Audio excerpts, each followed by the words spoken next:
السلام عليكم ورحمة الله وبركاته. وعليكم السلام ورحمة الله. إن الحمد لله الذي بنعمته تتم الصالحات، الذي علم القرآن وأكرمنا بالإسلام وأنعم علينا بالإيمان،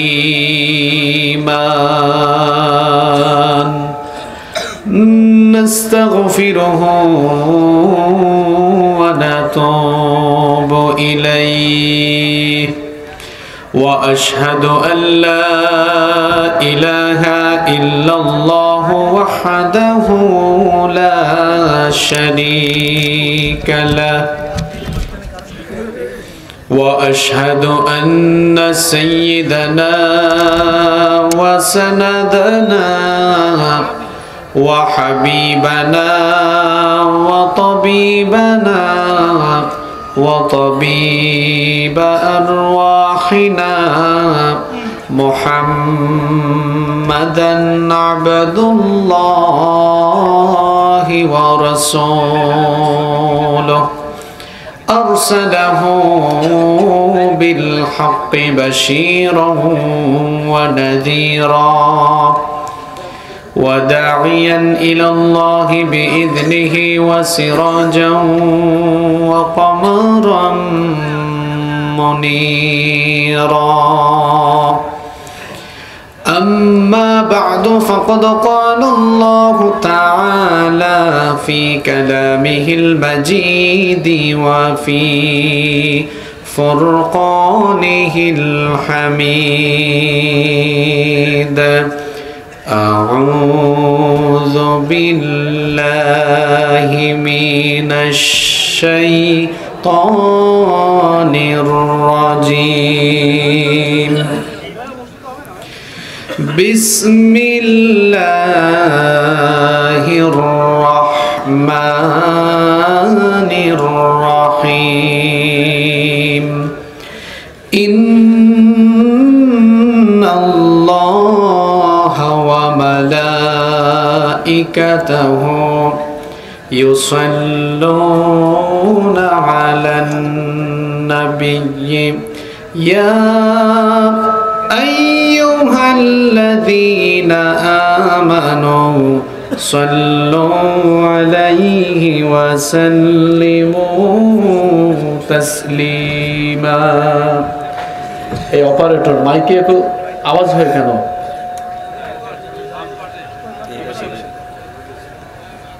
একটু আগে যেরকম ছিল ওরকম করে। আল্লাহুম্মা সাল্লি আলা মুহাম্মাদ ওয়া আলা আলি মুহাম্মাদ কামা সাল্লাইতা আলা ইব্রাহিম ওয়া আলা আলি ইব্রাহিম ইন্নাকা হামিদুম مجيد. اللهم بارك على محمد وعلى آل محمد كما باركت على إبراهيم وعلى آل إبراهيم إنك حميد مجيد. ربي زدني علما، ربي زدني علما، ربي اشرح لي صدري ويسر لي أمري واحلل عقدة من لساني يفقه قولي. سبحانك لا علم لنا إلا ما علمتنا ইন্নাকা আনতাল আলিমুল হাকীম। সাদাকাল্লাহুল আযীম। আমার যত গুনাহ আছে মাফ করে দাও রমজানে, দুঃখ ব্যথা ভুলিয়ে দাও এই তো চাওয়া প্রাণপণে। আমার যত গুনাহ আছে মাফ করে দাও রমজানে, দুঃখ ব্যথা ভুলিয়ে দাও এই তো চাওয়া প্রাণপণে। রমজানের হক আদায় করার শক্তি দাও প্রভু, তোমার শরণ থাকুক মনে, অন্তরে ভয় দাও প্রভু। রমজানের হক আদায় করার শক্তি দাও প্রভু, তোমার শরণ থাকুক মনে, অন্তরে ভয় দাও প্রভু। হৃদয়ে দাও তোমারি নূর এই তো চাওয়া আনমনে, দুঃখ ব্যথা ভুলিয়ে দাও এই তো চাওয়া প্রাণপণে। আমার যত গুনাহ আছে মাফ করে দাও রমজানে, দুঃখ ব্যথা ভুলিয়ে দাও এই তো চাওয়া প্রাণপণে। মনের কালি দাও মুছে রহমতের রমজানে, হেরার আলো দাও ছড়িয়ে এই সমাজের সবখানে। মনের কালি দাও মুছে রহমতের রমজানে, হেরার আলো দাও ছড়িয়ে এই সমাজের সবখানে। জান্নাত যেন হয় ঠিকানা এই তো চাওয়া সব প্রাণে, দুঃখ ব্যথা ভুলিয়ে দাও এই তো চাওয়া প্রাণপণে। আমার যত গুনাহ আছে মাফ করে দাও রমজানে, দুঃখ ব্যথা ভুলিয়ে দাও এই তো চাওয়া প্রাণপণে। আমার যত গুনাহ আছে মাফ করে দাও রমজানে, দুঃখ ব্যথা ভুলিয়ে দাও এই তো চাওয়া প্রাণপণে।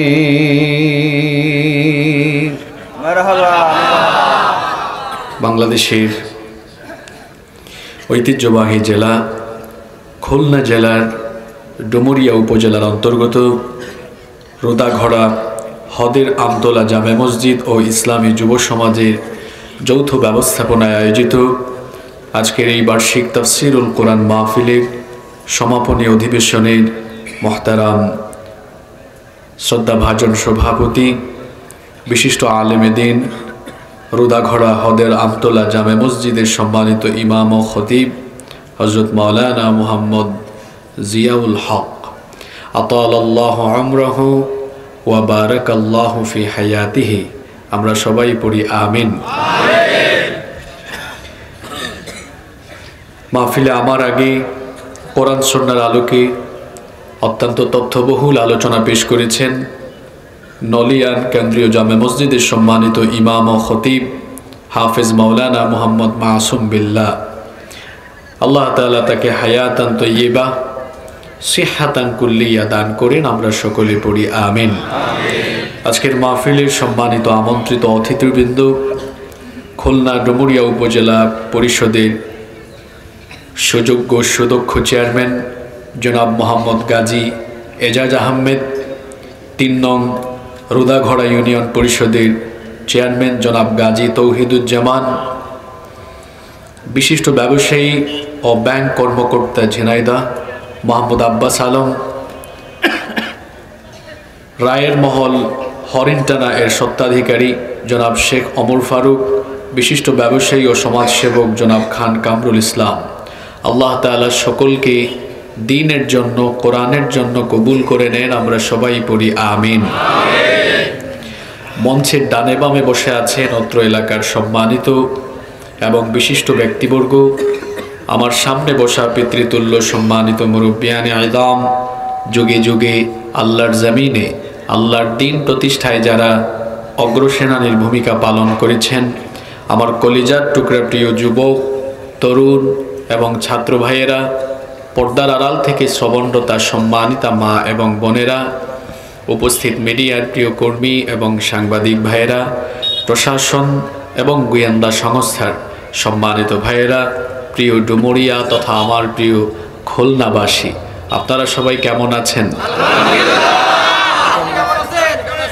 আমাকেও আপনারা জিজ্ঞেস করেছেন, এজন্য আপনাদের প্রতি কৃতজ্ঞতা জানাচ্ছি। আলহামদুলিল্লাহ, আল্লাহ আমাকেও ভালো রেখেছেন। আমাদের সবাইকে সুস্থতার সাথে বাঁচিয়ে রেখে আজকের এই সুন্দর, বরকতময় এবং নান্দনিক এই আয়োজনে আমাদেরকে সামিল হওয়ার তৌফিক যিনি দান করেছেন, গলার আওয়াজ বড় করে সবাই বলেন তো তিনি কে? সেই মহান রবের জন্য হৃদয়ের সবটুকু ভালোবাসা, আবেগ, অনুভূতিকে উজাড় করে দিয়ে খুশি মনে প্রাণবন্ত আওয়াজে উচ্চ কণ্ঠে কালিমাতুশ শুকর আদায় করে আমরা সকলেই পড়ছি আলহামদুলিল্লাহ। সম্মানিত উপস্থিতি, প্রিয় খুলনাবাসী, আমরা এমন একটি সময়ে এখানে সমবেত হয়েছি যেই সময়টা রমাদান আল করিমের অত্যন্ত নিকটবর্তী। মাহে রমাদান আমাদের দুর্গরায় করা নাড়ছে। আর 2 দিন বা 3 দিন পরে আমরা শুরু করতে যাচ্ছি সারা বছরের সর্বশ্রেষ্ঠ মাস রমাদানুল মুবারক। সুবহানাল্লাহ পড়েন। রমাদান মাস হচ্ছে মুমিনদের জন্য আল্লাহর তরফ থেকে দেওয়া সর্বশ্রেষ্ঠ হাদিয়া। এই মাসটি মুবারক মাস। এই মাসটি এসেছে আমরা যেন এই মাসকে কাজে লাগিয়ে পবিত্র হয়ে যেতে পারি, নিজেদের গুনাহগুলো যেন আমরা মাফ করিয়ে নিতে পারি। রমাদান শব্দটি হচ্ছে আরবি। এটি রমদন মূল ধাতু থেকে নিষ্পন্ন হয়েছে, যার অর্থ হলো জ্বালিয়ে দেয়া, পুড়িয়ে দেওয়া, ছাই করে দেওয়া, ভস্ম করে দেওয়া। রমাদান কি জ্বালাতে এসেছে, কি পুড়াতে এসেছে? রমাদান এসেছে আমাদের গুনাহের খাতায়, আমল নামায় যে গুনাহগুলো আছে, রমাদান মাস এসেছে আমরা যেন এই মাসটির সদ্ব্যবহার করে এই মাসটিকে যথাযথভাবে কাজে লাগিয়ে এই মাসটির মাধ্যমে আমরা যেন আমল নামার গুনাহগুলো জ্বালিয়ে পুড়িয়ে ভস্মীভূত করে দিয়ে আমরা যেন পবিত্র হয়ে যেতে পারি। সুবহানাল্লাহ। এরকমের একটি মুবারক মাস আমাদের সামনে এসেছে। শুরুতেই আল্লাহর কাছে দোয়া করে নিচ্ছে, আল্লাহুম্মা বাল্লিগনা রমাদান। হে আল্লাহ, আপনি আমাদেরকে রমাদান পর্যন্ত পৌঁছে দেন। বলেন আমিন। আল্লাহর রাসূল সাল্লাল্লাহু আলাইহি ওয়াসাল্লাম এবং তার সাহাবীরা রমাদান আসার 2 মাস আগে থেকেই রমাদানের প্রস্তুতি আরম্ভ করতেন। সুবহানাল্লাহ। কয় মাস আগে থেকে?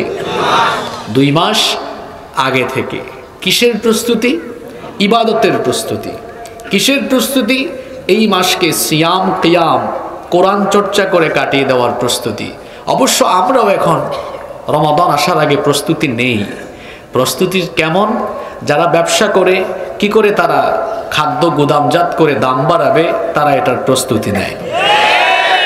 যারা রাজনীতি করে, রমজান মাসে তারা বাহিরে মিছিল মিটিং করতে পারবে না, হরতাল মানববন্ধন করতে পারবে না, তো রমাদানে তারা রাজনৈতিক প্রোগ্রামাদি বাস্তবায়নের লক্ষ্যে এক এক দিন এক এক রকমের ইফতার প্রোগ্রাম বা ইফতার পার্টির আয়োজনের শিডিউল আগে থেকে প্রস্তুত তারা নেয়। এটা হচ্ছে রাজনীতিবিদদের রমজানের প্রস্তুতি। মিডিয়াতে যারা কাজ করে তারা রমাদানের কয়েকদিন বা কয়েক মাস আগে, ইফতারের আগে সাহরির টাইমে কোন কোন অনুষ্ঠান প্রচার করবে, তারা এরকম রমাদানের প্রস্তুতি আরম্ভ করে। রমাদানকে কেন্দ্র করে এরকম প্রস্তুতি চলে। আর আমাদের প্রস্তুতি কেমন? আমরা যারা আমজনতা, আমাদের প্রস্তুতি হলো এমন যে রমজান মাস আসার আগেই ছোলা, সয়াবিন তেল ইত্যাদি ইত্যাদি যেগুলো লাগে, এগুলো কেনার জন্য আমরা পেরেশান হয়ে পড়ি। এবং আমরা রমাদানের আগে বাজারে গিয়ে সবাই যখন একসাথে হুলস্থুল কাণ্ড ঘটাই, তখন দেখা যায় যে বাজারে আমরা এক ধরনের চাহিদা তৈরি করে ফেলি, এই সুযোগটা ব্যবসায়ী সিন্ডিকেটরা কাজে লাগিয়ে দেয়। এটা হলো আমাদের রমজান মাসের প্রস্তুতি। ইন্না লিল্লাহি ওয়া ইন্না ইলাইহি রাজিউন। রমাদানকে উপলক্ষ করে কি বিভিন্ন শ্রেণী পেশার মানুষের এরকম প্রস্তুতি হওয়া উচিত ছিল? এই মাস তো এসেছে ইবাদতের মাস হিসাবে, এটা খাওয়া দাওয়ার মাস, ব্যবসা বাণিজ্য সিন্ডিকেট করার মাস।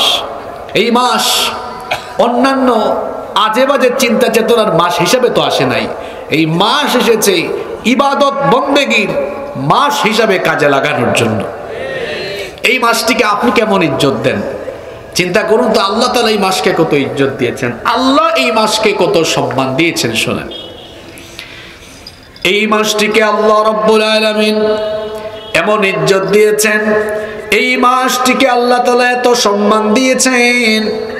বুখারী এবং মুসলিম শরীফের বর্ণনায় হাদিস এসেছে, হাদিস বর্ণনাকারী সাহাবী হচ্ছেন আবু হুরায়রা রাদিয়াল্লাহু আনহু। তিনি বলেছেন, রাসূল করিম সাল্লাল্লাহু আলাইহি ওয়াসাল্লাম বলেছেন, ইযা জাআ রমাদান ফুতিহাত আবওয়াবুল জান্নাহ ওয়া গুল্লিকাত আবওয়াবুন নার ওয়া সুফিদাতিশ শায়াতিন। আল্লাহর নবী বলেছেন, যখন রমাদানের মাস আগমন হয়, এই মাসের সম্মানে রব্বুল আলামিন জান্নাতের যতগুলো দরজা রয়েছে, জান্নাতের সবগুলো দরজা তিনি উন্মুক্ত করে দেন। জাহান্নামের সবগুলো দরজা আল্লাহ বন্ধ করে দেন। অভিশপ্ত শয়তানকে এই মাসে আল্লাহ শৃঙ্খলিত করে দেন। এই মাসে আল্লাহ তাআলা আমলনামার সওয়াব দেওয়ার বেলায় অফুরন্ত ভাবে দিতে থাকেন। এই মাসটিকে আল্লাহ এত সম্মান দিয়েছেন, মর্যাদা দিয়েছেন। রমাদান মাসের বাহিরে আল্লাহর কোন বান্দা যদি একটি ফরজ আদায় করে, তাহলে একটা ফরজের জন্য একটা ফরজের সওয়াব তাকে দেওয়া হয়। কিন্তু রমাদানুল মুবারকে যখন আল্লাহর কোন বান্দা বা বান্দি একটা ফরজ আদায় করে, অন্য মাসের 70টা ফরজের সমান সওয়াব দান করে হয়। রমাদান মাসে যখন একটা নফল আদায় করা হয়, অন্য মাসে ফরজের সমান সওয়াব দান করা হয়। এই মাসে আল্লাহর কোনো বান্দা যদি উমরা আদায় করে, আল্লাহর নবী বলেছেন, ওই ব্যক্তি যেন আমি নবীর সাথে কবুল হজ আদায় করার সমান সওয়াব পেয়ে গেল। যাদের টাকা পয়সা আছে, বাইতুল্লাহ হারামাইনে শরীফাইনে গিয়ে রমাদান মাস কাটিয়ে আসে। এই মাস এসেছে অফুরন্ত সওয়াব লাভের জন্য। এই মাস এসেছে আমাদেরকে জাহান্নামের আগুন থেকে মুক্তি দেওয়ার একটা অফুরন্ত সুযোগ নিয়ে। সুবহানাল্লাহ পড়েন। আমাদের জীবনে এতগুলো রমাদান আমরা পেয়েছি, এতগুলো রমাদান চলে গেল, আমাদের অভ্যাসের পরিবর্তন ঘটল না। সেই আগের মতোই আমরা আছি, বেনামাজি হয়ে আছি। আগের মতোই আমরা মাদক আসক্ত, জুয়ায় আসক্ত, মা বোনেরা বেপরদায়। আগের মতোই আমরা অন্যায়, অপরাধ, দুর্নীতি, গুনাহ আর পাপাচারে এখনো আমরা নিজেদেরকে পাপাচারে শামিল রেখেছি। তো এত রমাদান পেয়ে আপনি তো কাজে লাগাতে পারেন না। আল্লাহ রাসূল সাল্লাল্লাহু আলাইহি ওয়াসাল্লামের সাহাবীরা কেউ কেউ সারা জীবনে মাত্র 2-3টা রমাদান পেয়েছেন, বেশি রমাদান পান নাই তারা। রমাদানের রোজা ফরজ হওয়ার পর মৃত্যুর আগ পর্যন্ত কেউ কেউ 2 বছর 3 বছর রোজার মাস পেয়েছেন। কিন্তু এই 2-3 বছরের রোজার মাসকে তারা এমন ভাবে কাজে লাগিয়েছেন, ইবাদত দিয়ে আল্লাহকে এত সন্তুষ্ট করেছেন যে পৃথিবীতে থাকতেই জান্নাতের সার্টিফিকেট নিয়ে তারা বিদায় হয়েছেন। সুবহানাল্লাহ। আর আপনি কি করেছেন?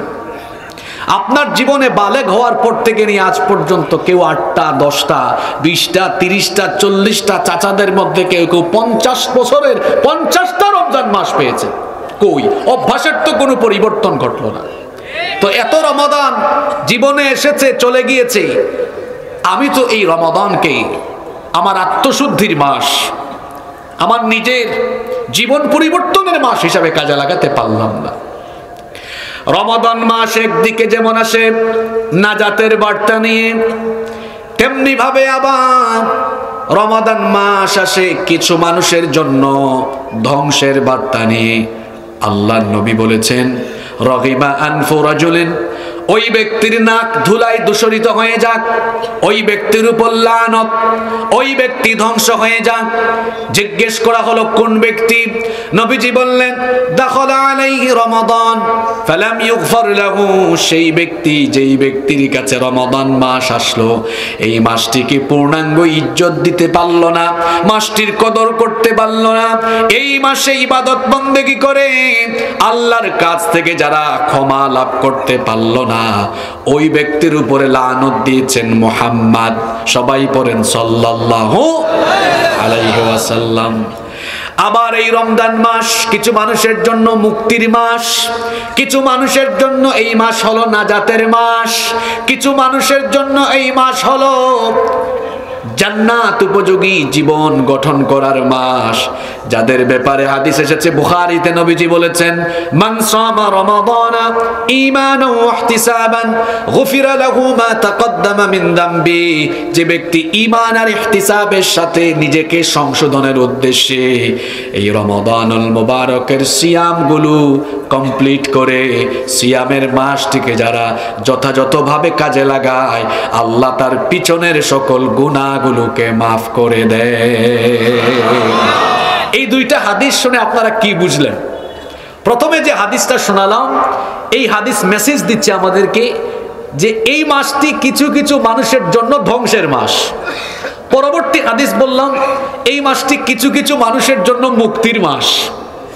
আপনারা কি শুনতে পাচ্ছেন আমাকে? কারো কারো জন্য নাজাতের মাস, মুক্তির মাস, কারো কারো জন্য এটা ধ্বংসের মাস। এখন আমরা কি এই মাসকে ধ্বংসের মাস হিসাবে কাজে লাগাবো না মুক্তির মাস হিসাবে কাজে লাগাবো? কথা জুড়ে বলতে হবে, কিসের মাস হিসাবে কাজে লাগাবো? মুক্তির মাস, নাজাতের মাস। বিশ্বাস করেন আজকে যে কথাগুলো বলে যাব, এগুলো যদি আপনি ভালোভাবে শুনে আমলের উদ্দেশ্যে হেদায়াতের নিয়তে শুনেন, এই রমাদান হবে আপনার জীবনের শ্রেষ্ঠ রমাদান ইনশাআল্লাহ। তাহলে আমরা সবাই এই রমাদানকে ধ্বংসের মাস নয়, এটাকে মুক্তির মাস, নাজাতের মাস হিসাবে কাজে লাগাতে চাই কি চাই না? এবছরের রমজানে 15টা কাজ করব। জোরে বলেন কয়টা কাজ?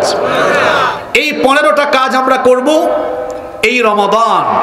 এটি হবে আমাদের জীবনের শ্রেষ্ঠ রমাদান, এটি হবে আমাদের নাজাতের, মুক্তির, জান্নাত লাভের মাস ইনশাআল্লাহ। যারা পারবেন 15টা পয়েন্ট নোট করে নিয়ে যাবেন বাড়িতে, আপনার টেবিলের সামনে অথবা ডাইনিং টেবিলে বা ড্রয়িং রুমে। এটা আগামীকাল বড় করে লিখে রাখবেন যে গতকাল মাহফিলে শুনে এসেছি, জীবনে অনেক রমাদান পেয়েছি, কাজে লাগাইতে পারি নাই, এবার 15টা পরিকল্পনা গ্রহণ করলাম। এই 15টি কর্মসূচির আলোকে এবছরের রমাদান আমি স্টার্ট করব।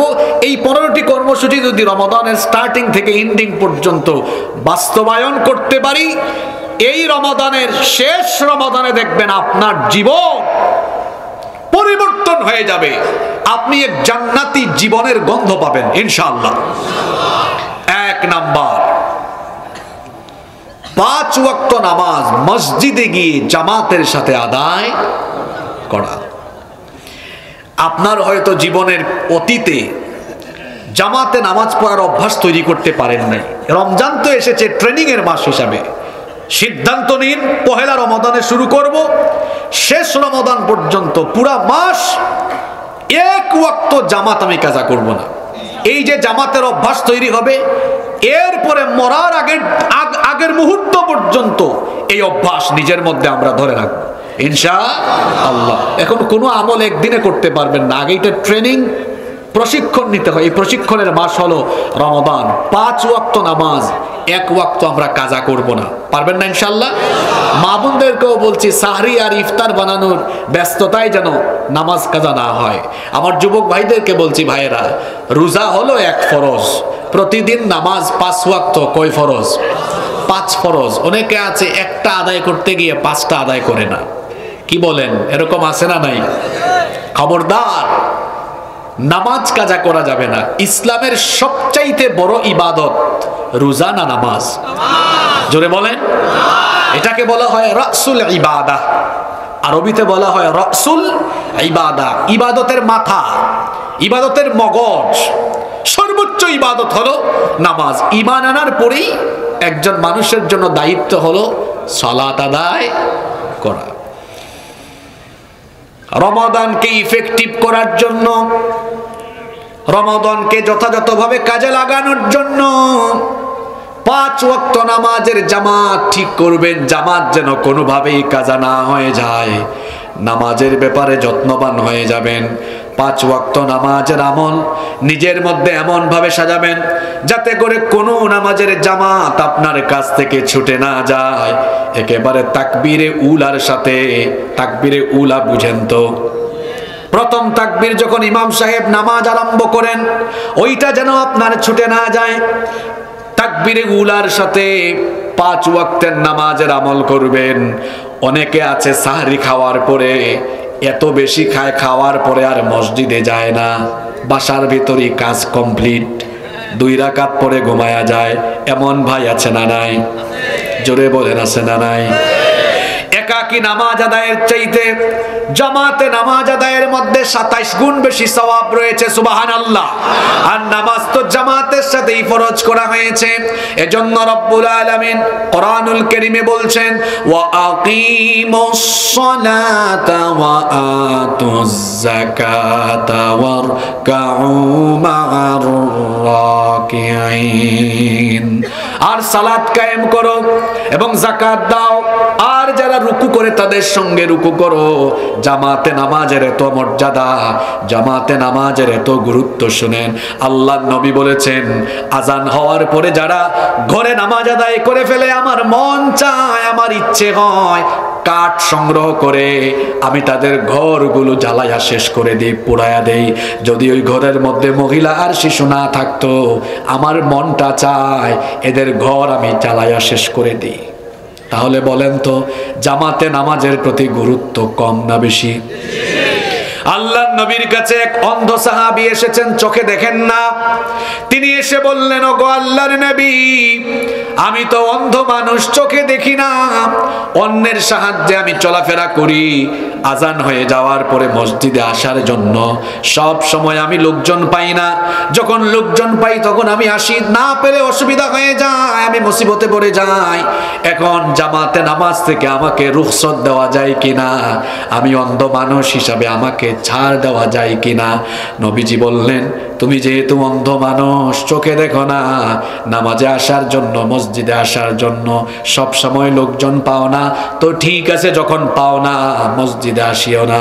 লোকটা চলে যাচ্ছিল, সঙ্গে সঙ্গে আল্লাহর নবী তাকে ডাকলেন, ডেকে বললেন, তুমি শোনো, আজান যখন দেওয়া হয় আজানের আওয়াজ কি তোমার কানে যায় নাকি? নবীজি তখন ওই অন্ধ সাহাবী বললেন, হ্যাঁ, আজানের আওয়াজ আমার কানে যায়। নবীজি তখন বললেন, আজানের আওয়াজ যদি তোমার কানে যায়, আজান শুনে আজানের জবাব দিবা, আর যে করেই হোক মসজিদে এসে জামাতের সাথে নামাজ আদায় করবা। একজন অন্ধ ব্যক্তিকেও জামাত থেকে ছুটি দেওয়া হয় না। আপনি তো অন্ধ না, সুস্থ মানুষ। মসজিদের দিকে এগিয়ে গেলেই আপনার সওয়াব হয়। আল্লাহর নবী বলেছেন, কিয়ামতের দিন আরশে আজিমের ছায়ার নিচে 7 শ্রেণীর মানুষকে আল্লাহ দয়া করে জায়গা দিবেন। এর মধ্যে এক শ্রেণীর মানুষ হলো রাজুলুন কলবুহু মুআল্লাকুন ফিল মাসাজিদ, যেই মানুষগুলোর অন্তরের সাথে মসজিদের টান আছে।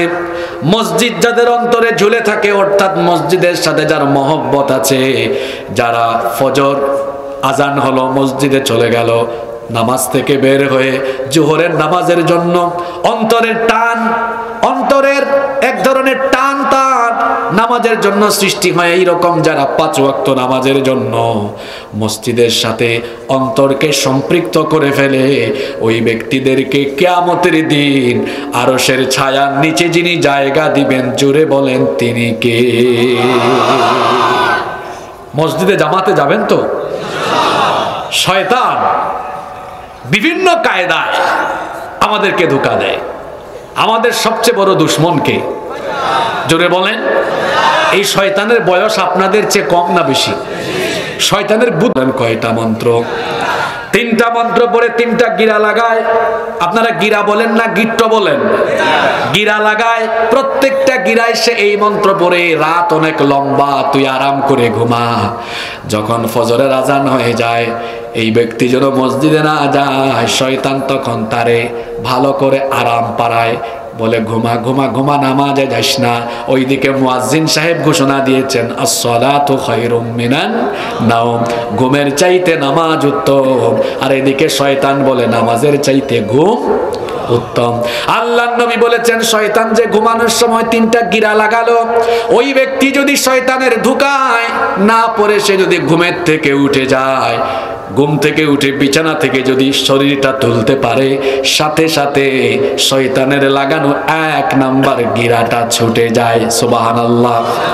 এরপরেও দেখবেন উঠার পরে শীতের দিনে যেটা হয়, শয়তান ধোঁকা দেয়। খুব ঠান্ডা, মাত্র আজান হয়েছে, আরো 5টা মিনিট ঘুমা, এটা শয়তানের ধোঁকা। কি এরকম দেয় না? এখনো জামাতের 20 মিনিট বাকি, ঘুমা। 5 মিনিট পরে বলে আরো 15 মিনিট বাকি, ঘুমা। শয়তান চাই কোনোভাবে যদি আপনাকে ঘুমের মধ্যে আচ্ছন্ন রেখে নামাজটা কাজা করাতে পারে, শয়তান খুশি না বেজান? অনেকে অ্যালার্ম দিয়ে ঘুমায়, তো অ্যালার্ম অফ করে আরো 2 মিনিট ঘুমায়। ওই 2 মিনিট 3 মিনিট করতে করতে দেখা যায় সূর্য উঠে যায়। এমন হয় কি হয় না?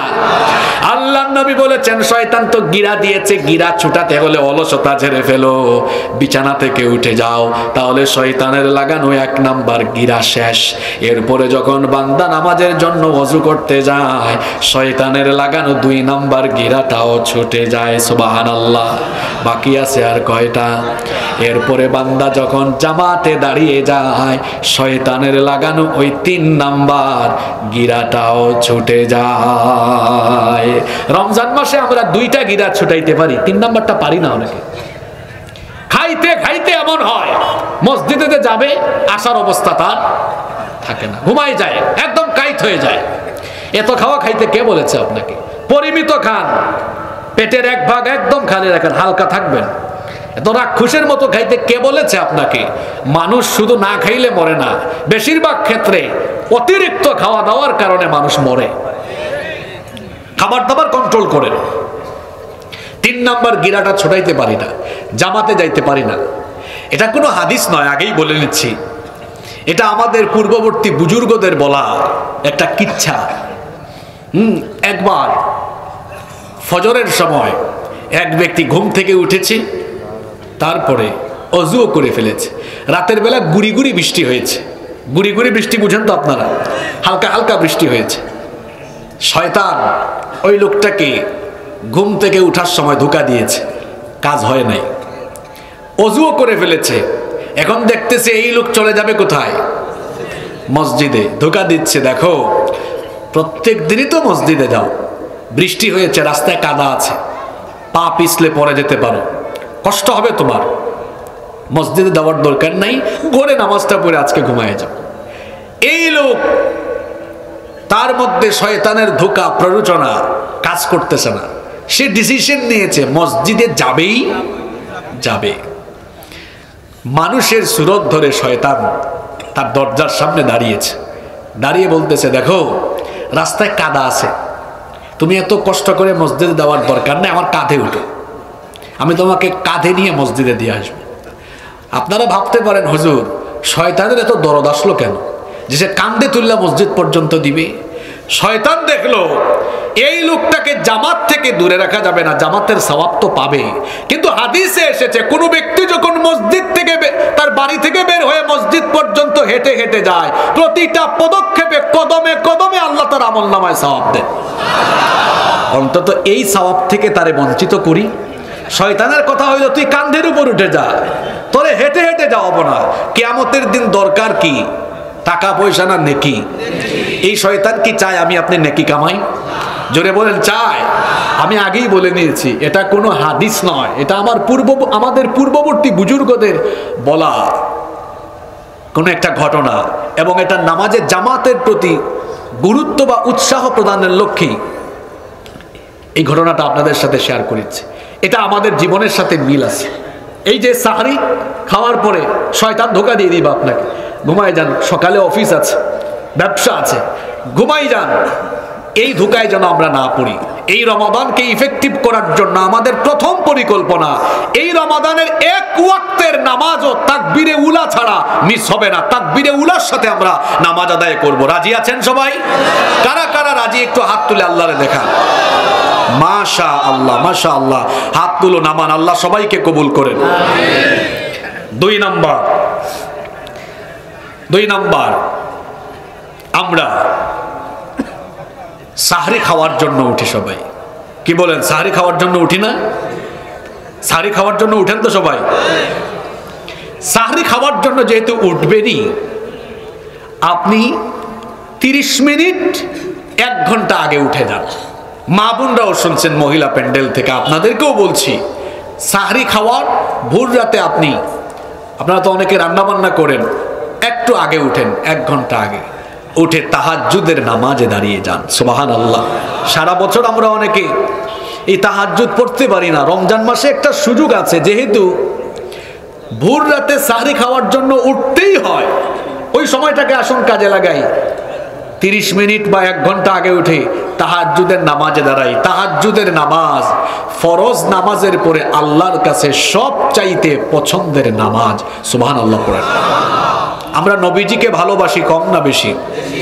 রাসূল আমার ভালোবাসা, রাসূল আমার আলো আশা, রাসূল আমার প্রেম বিরহের মূল আলোচনা,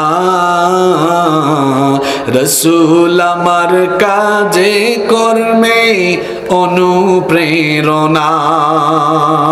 আমাদের অনুপ্রেরণা, আমাদের জন্য অনুসরণীয়, অনুকরণীয় হচ্ছেন মুহাম্মাদুর রাসূলুল্লাহ সাল্লাল্লাহু আলাইহি ওয়াসাল্লাম। সেই নবীর রাতের তাহাজ্জুদ কি কখনো মিস হতো? জোরে বলতে হবে, মিস হতো? আল্লাহ তাআলা তার হাবিবকে বলেছেন, ওয়া মিনাল লাইলি ফাতাহাজ্জাদ বিহি নাফিলাতাল লাক আসা আইয়াবআসাকা রাব্বুকা মাকামান মাহমুদা। ও নবী, রাতের বেলায় কিছু সময় আপনি তাহাজ্জুদের নামাজে দাঁড়িয়ে থাকেন। এই তাহাজ্জুদের নামাজ আপনাকে মাকামে মাহমুদে পৌঁছে দিবে। তাহাজ্জুদের নামাজ আমার নবীর এমন আমল ছিল, আমাদের মা আল্লাহর নবীর প্রিয়তমা স্ত্রী উম্মুল মুমিনিন আয়েশা রাদিয়াল্লাহু আনহা, তিনি বলেছেন, কানা ইয়াকুমু মিনাল লাইলি হাত্তা তানফাতারা কদামা। আল্লাহর নবী রাতের বেলা এত দীর্ঘ সময় তাহাজ্জুদের নামাজে দাঁড়িয়ে থাকতেন। দাঁড়াতে দাঁড়াতে দাঁড়াতে দাঁড়াতে আল্লাহর নবীর পা মুবারক ফুলে যেত। আল্লাহু আকবার। আপনি আমি ঘুমাতে ঘুমাতে গাল ফুলে যায়, আর আমার নবী তাহাজ্জুদে দাঁড়িয়ে থাকতে থাকতে থাকতে থাকতে পা ফুলে যায়। তাহাজ্জুদের নামাজ, এই আমল যদি আপনি নিজের অভ্যাস বানাতে পারেন, আল্লাহর নবী বলেছেন, বান্দা তুমি আল্লাহর এত প্রিয় হয়ে যাবে, তুমি আল্লাহর এত কাছে চলে যাবে। নবীজি বলেছেন, আলাইকুম বিকিয়ামিল লাইল, কিয়ামুল লাইল বা রাতের নামাজকে তোমরা তোমাদের আমল বানিয়ে নাও। ফা ইন্নাহু দাবুস সালিহিনা ক্বাবলাকুম, কারণ এটা তোমাদের পূর্ববর্তী সকল বুজুর্গ ব্যক্তিদের নেক আমল ছিল। ওয়া হুয়া কুরবাতুন ইলা রাব্বিকুম, তুমি যদি এই তাহাজ্জুদের আমলকে তোমার নিয়মিত আমল বানাতে পারো, এই আমল তোমাকে তোমার রবের একেবারে নৈকট্যশীল বান্দা বান্দিতে পরিণত করে দিবে। রাতের আধারে যারা সিজদাতে রয়, দু চোখের অশ্রুতে নদী যেন বয়। রাতের আধারে যারা সিজদাতে রয়, দু চোখের অশ্রুতে নদী যেন বয়। ছলনার হাত ছানি যতই আসুক, পেছনে ফিরেও তাকায় না, পেছনে ফিরেও তাকায় না। যাদের হৃদয়ে আছে আল্লাহর ভয়, তারা কবু পথ ভুলে যায় না। আল্লাহর প্রেম ছাড়াই দুনিয়ায় কারো কাছে কোনো কিছু চাই না। আল্লাহর কাছে সম্মান বাড়াতে চান, তাহাজ্জুদের নামাজকে নিজের আমল বানান। এই নামাজ হলো এবং এটা আপনাকে আল্লাহর কাছাকাছি করে দিবে। সুবহানাল্লাহ পড়েন। রমাদানে এই তাহাজ্জুদের অভ্যাসের সুযোগ আছে না আমাদের? জোরে বলেন, সুযোগ আছে কিনা? এই সুযোগটা আমরা কাজে লাগাবো, পারবেন তো ইনশাআল্লাহ? 3 নাম্বার, সাহরি খাবেন সুন্নতি তরিকায়। কি তরিকায়? এখন বলবেন হুজুর সাহরি খাওয়ার সুন্নতি তরিকা কি? সাহরি খাওয়ার সুন্নতি তরিকা হলো, আমরা বাংলাদেশের মানুষ, সাহরিতে আমরা ভাত, মাছ, মাংস, আমাদের দেশীয় খাবার আমরা খাই, এতে কোনো অসুবিধা নাই। চেষ্টা করবেন সাহরিতে একটা খেজুর খাওয়া যায় কিনা, কারণ নবীজি ইফতারে যেমন খেজুর খেতেন, সাহরিতেও তেমন খেজুর খেতেন। খেজুর একটা বরকতময় খাবার। তো খেজুর আপনারা খাবেন কেমনে? তো খেজুর নিয়ে তো বাংলাদেশে তুমুল কাণ্ড চলছে, আপনারা জানেন কিনা? খেজুরের দাম এখন কম না বেশি? জোরে বলেন। আমাদের দেশের এক মন্ত্রী বলেছেন, খেজুর খাওয়ার কি দরকার, বড়ই দিয়ে ইফতার করেন।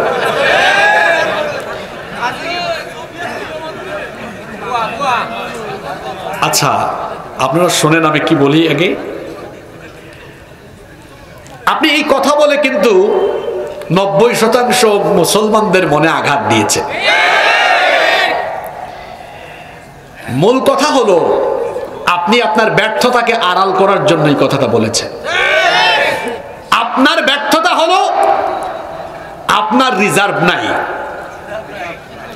আপনি খেজুর আমদানি করার মতো আপনার কোনো সামর্থ্য নাই, আপনি আমদানি করে মানুষের প্রয়োজন পূরণ করতে পারছেন না বলে নিজের ব্যর্থতা ঢাকতে গিয়ে আপনি মুসলমানদের কলিজার মধ্যে আঘাত করেছেন। আপনি খেজুর ইফতারে খাইতেই হবে, এটা ফরজ নয়।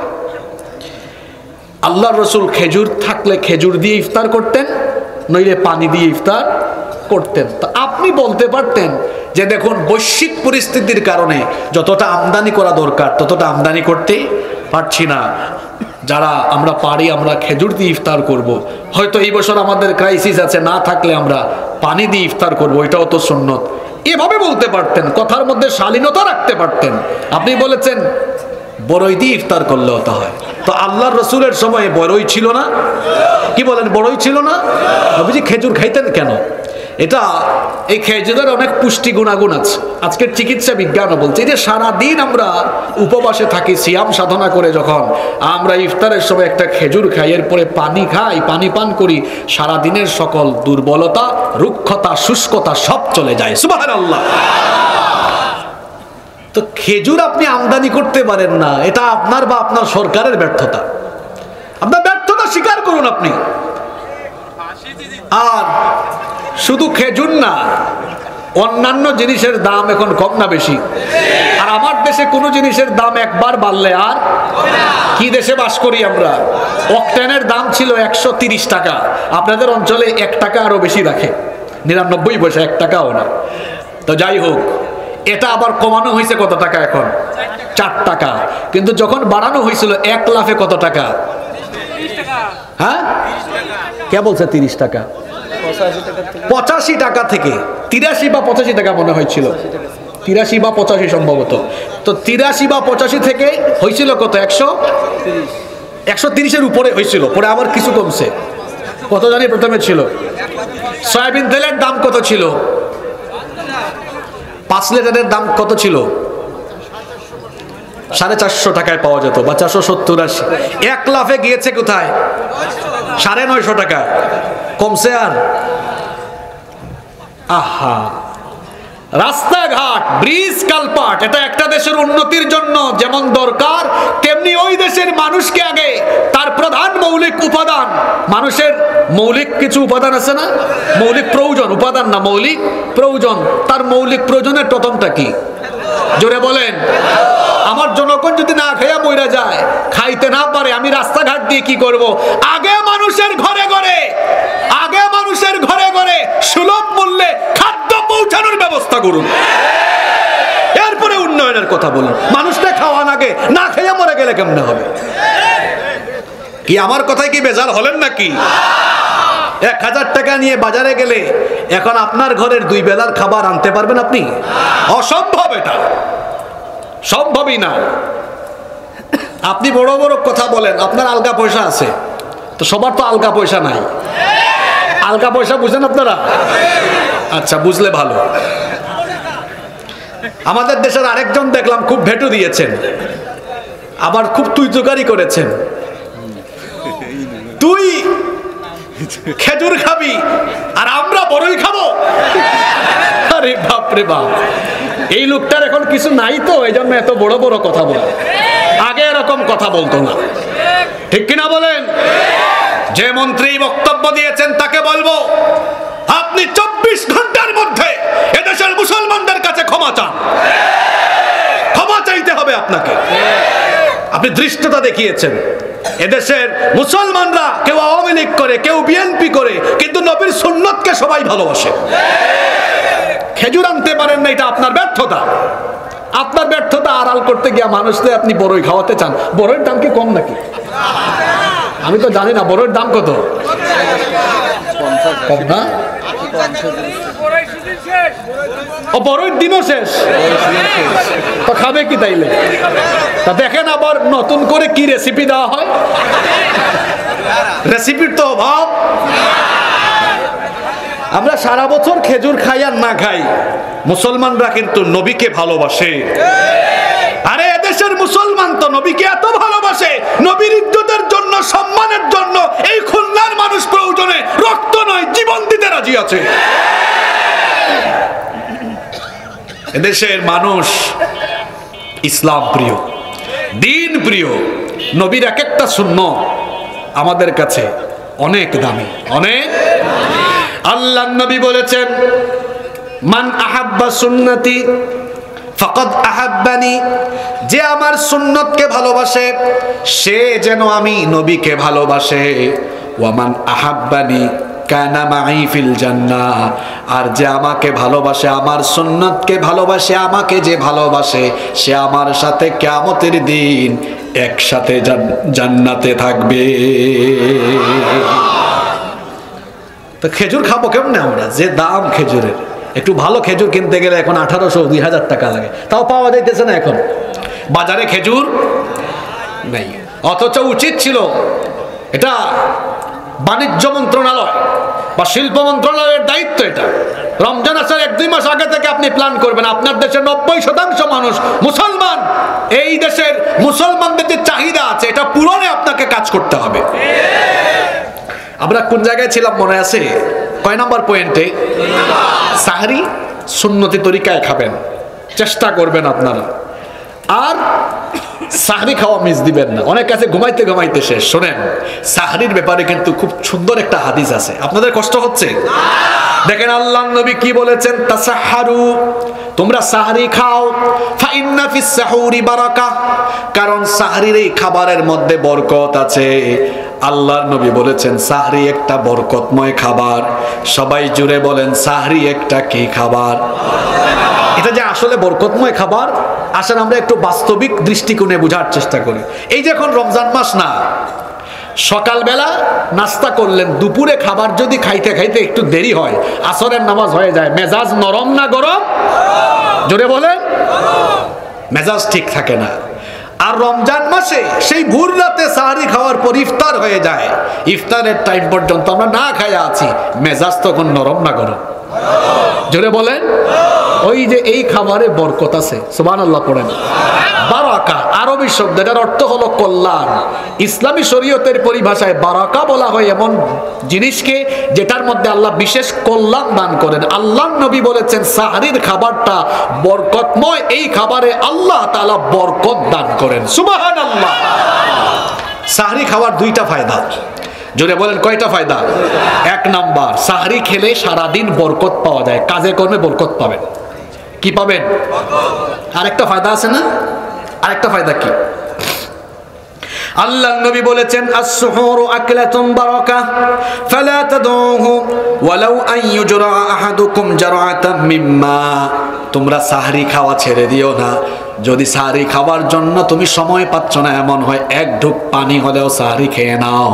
কারণ যারা সাহরি করে ফাইন্নাল্লাহা ওয়া মালাইকাতাহু ইউসাল্লুনা আলাল মুতাসাহহিরিন, যারা সাহরি খায় এই বরকতময় খাবার খাওয়ার কারণে আল্লাহ এবং ফেরেশতারা তাদের উপরে আল্লাহ তাআলার রহমত নাজিল হয়, আর ফেরেশতারা এদের জন্য আল্লাহর কাছে দোয়া করে। ফেরেশতারাও আপনার জন্য কি করবে? দোয়া করবে। তাহলে সাহরি খাবো আমরা বরকতময় খাবার হিসেবে, এবং এই সাহরি সুন্নতি তরিকায় খাবো। আর সাহরি খাওয়ার একটা মুস্তাহাব সময় হলো সাহরিটা দেরি করে খাওয়া। দেরি করে খাওয়া মানে এই নয় যে একদম সাহরির টাইম শেষ, আজান হয়ে গেছে তাও খাইতে থাকবেন। মানে হলো ধরেন আজকের টাইম শেষ 3:55 মিনিটে, তো 3:35 40 খাবার খেতে বসে শেষ টাইমে খাবেন। এরপরে আসুন 4 নম্বর। কষ্ট হচ্ছে না তো আপনাদের? রোজা শুরু হয়ে গেল। রোজা কি হলো? এই তো আমি সাহরি খেলাম, রোজা কি হলো? অনেকে আছে নিয়ত পরে আবার না ভাই তুয়ান, এই ভুলটা ভাঙেন। নিয়ত করা ফরজ, নিয়ত পড়া বিদআত। নিয়ত করাটা, নিয়ত কি? এই যে আমি সে সাহরিটা খেলাম কোন ইচ্ছায় কোন উদ্দেশ্যে খেলাম? রোজা রাখার উদ্দেশ্যই তো খেলাম। আজান হলো বা টাইম হলো বন্ধ করে দিলাম, এই এটার নাম নিয়ত। ইংরেজিতে বলে ইন্টেনশন, বাংলায় বলি আমরা ইচ্ছা। আমি তো সাহরি খেয়েছি কোন ইচ্ছায়? রোজা রাখার ইচ্ছায়। এটা পড়া লাগে না। আচ্ছা, আমরা 4 নম্বর বলছিলাম। রোজা শুরু হয়ে গেল, এখন প্রপার ওয়েতে ফাস্টিং করবেন। প্রপার ফাস্টিং মানে যথাযথভাবে রোজা রাখবেন। রোজাটা কি? আল্লাহর নবী বলেছেন লাইসা সিয়ামু মিনাল আকলি ওয়াশ শুরব, শুধুমাত্র খাবার আর পানাহার থেকে বিরত থাকার নাম রোজা নয়। তাহলে রোজা কি? আল্লাহর নবী বলেছেন ইন্নামাস সিয়ামু মিনাল লাগওয়ি ওয়ার রাফাস, নিশ্চয়ই রোজা হলো সারা দিন উপবাসে থাকার পাশাপাশি রোজা হলো সকল অন্যায় থেকে, অনর্থক বেহুদা কাজ থেকে নিজেকে সেফ রাখা, এটার নাম হলো রোজা।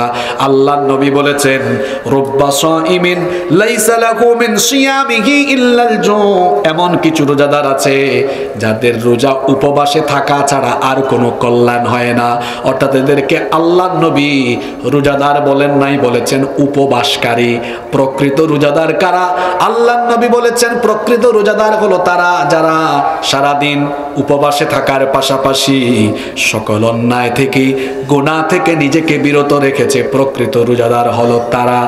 মাল্লাম ইয়াদা কাওলাজ যুর ওয়াল আমালা বি ফালাইসা লিল্লাহি হাজাতুন আন ইয়াদা তাআমাহু ওয়া শারাবাহু, নবীজি বলেছেন যে ব্যক্তি রোজা রাখার পরে মিথ্যা কথা ছাড়তে পারল না, অন্যায় অনর্থক গুনাহের কাজ ছাড়তে পারল না, ওই ব্যক্তির রোজা রাখার মধ্যে কোনো কল্যাণ হলো না।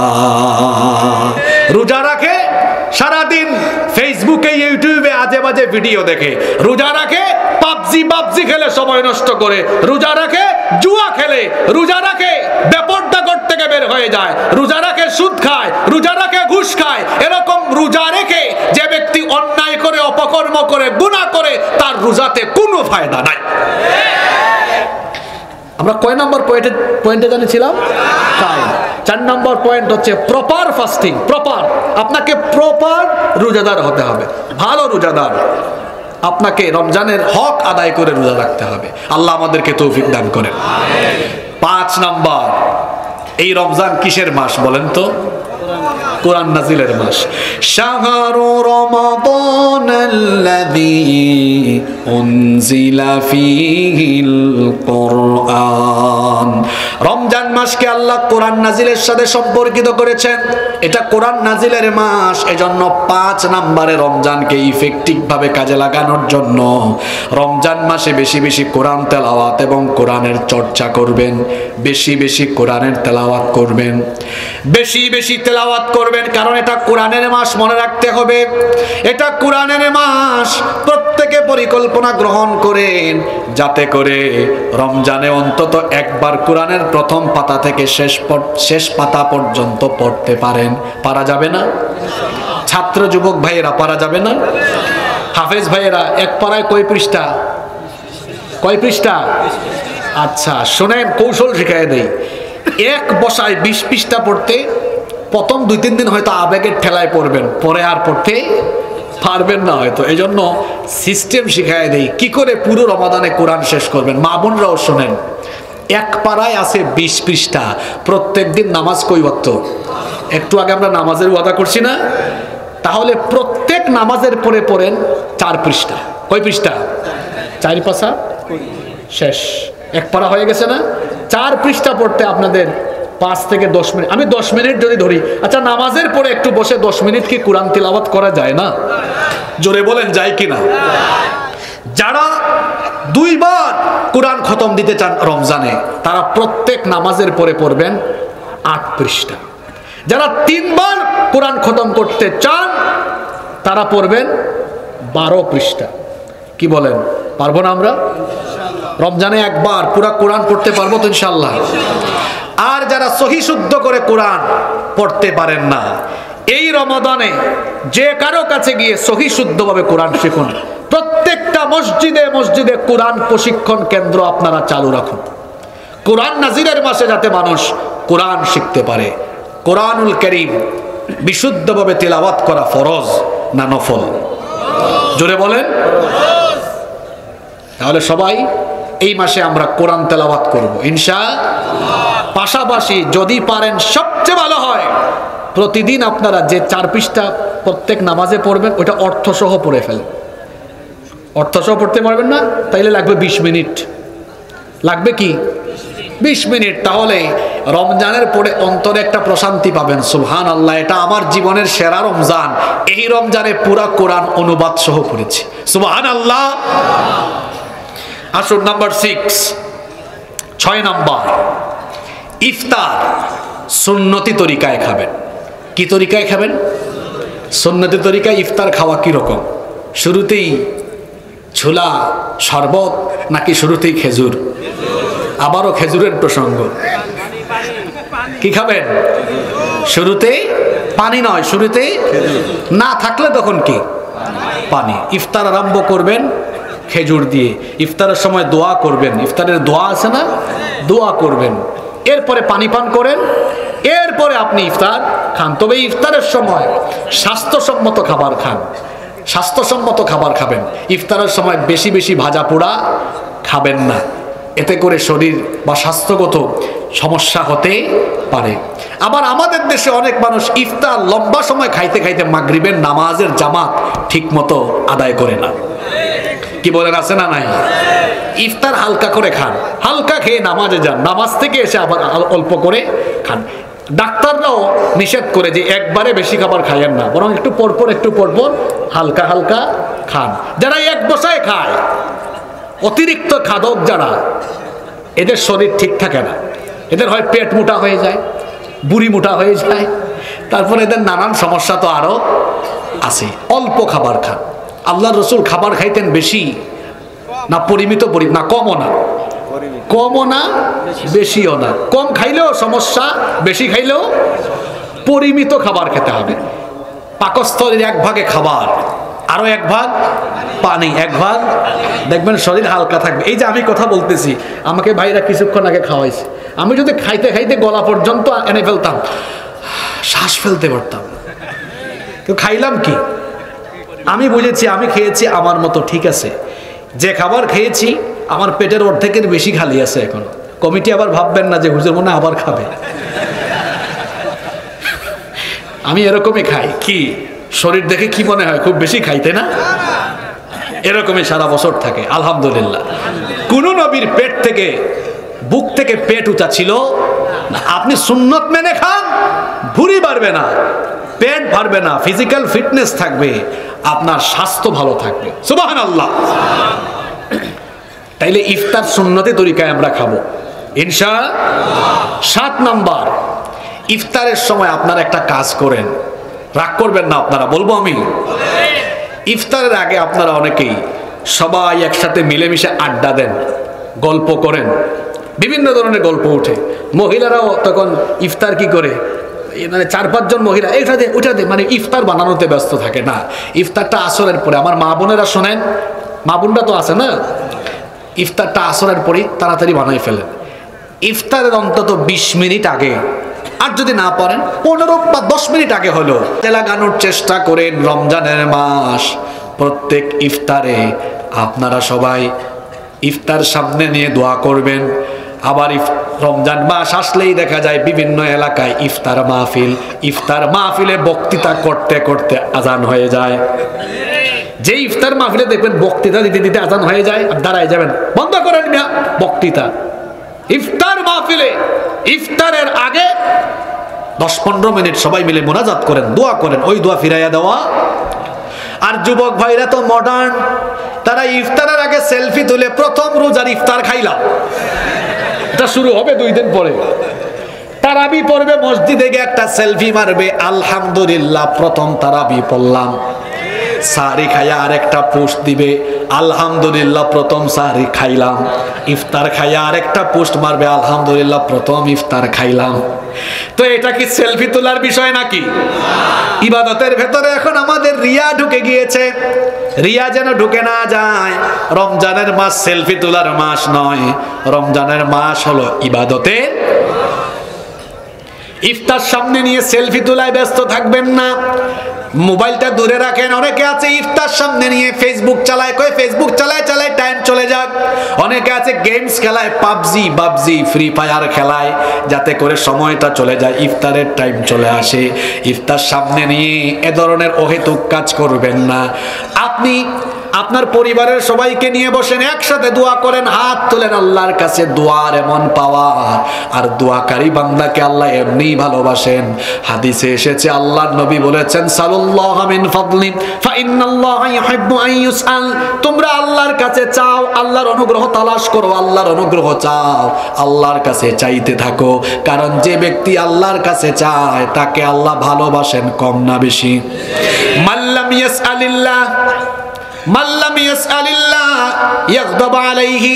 যে ব্যক্তি আল্লাহর কাছে চায় না, আল্লাহ তার উপর রাগ করেন, তার উপর বেজার হয়ে যান। দুনিয়ার মানুষের কাছে চাইলে দুনিয়ার মানুষ নারাজ হয়, কিন্তু আল্লাহর কাছে বান্দা না চাইলে আল্লাহ নারাজ হন। বরং বান্দা আল্লাহর কাছে যত বেশি চাইবে, আল্লাহ বান্দার উপরে তত বেশি খুশি হয়ে যান। দোয়ার পাওয়ার আছে না নাই? অসম্ভব অসম্ভব হয়ে যায় দোয়ার মাধ্যমে। বলবেন হুজুর অসম্ভব সম্ভব হয়েছে, একটা মিসাল দেন তো, এটা দলিল দেন তো। বলেন তো, বন্ধা নারীর ঘরে কি সন্তান হয় নাকি? কথা কোন না কেন? বন্ধা নারী বুঝেন না যে সন্তান জন্ম দিতে অক্ষম? তাম দুনিয়ার চিকিৎসা বিজ্ঞান বলে বন্ধা নারীর ঘরে সন্তান হয় না।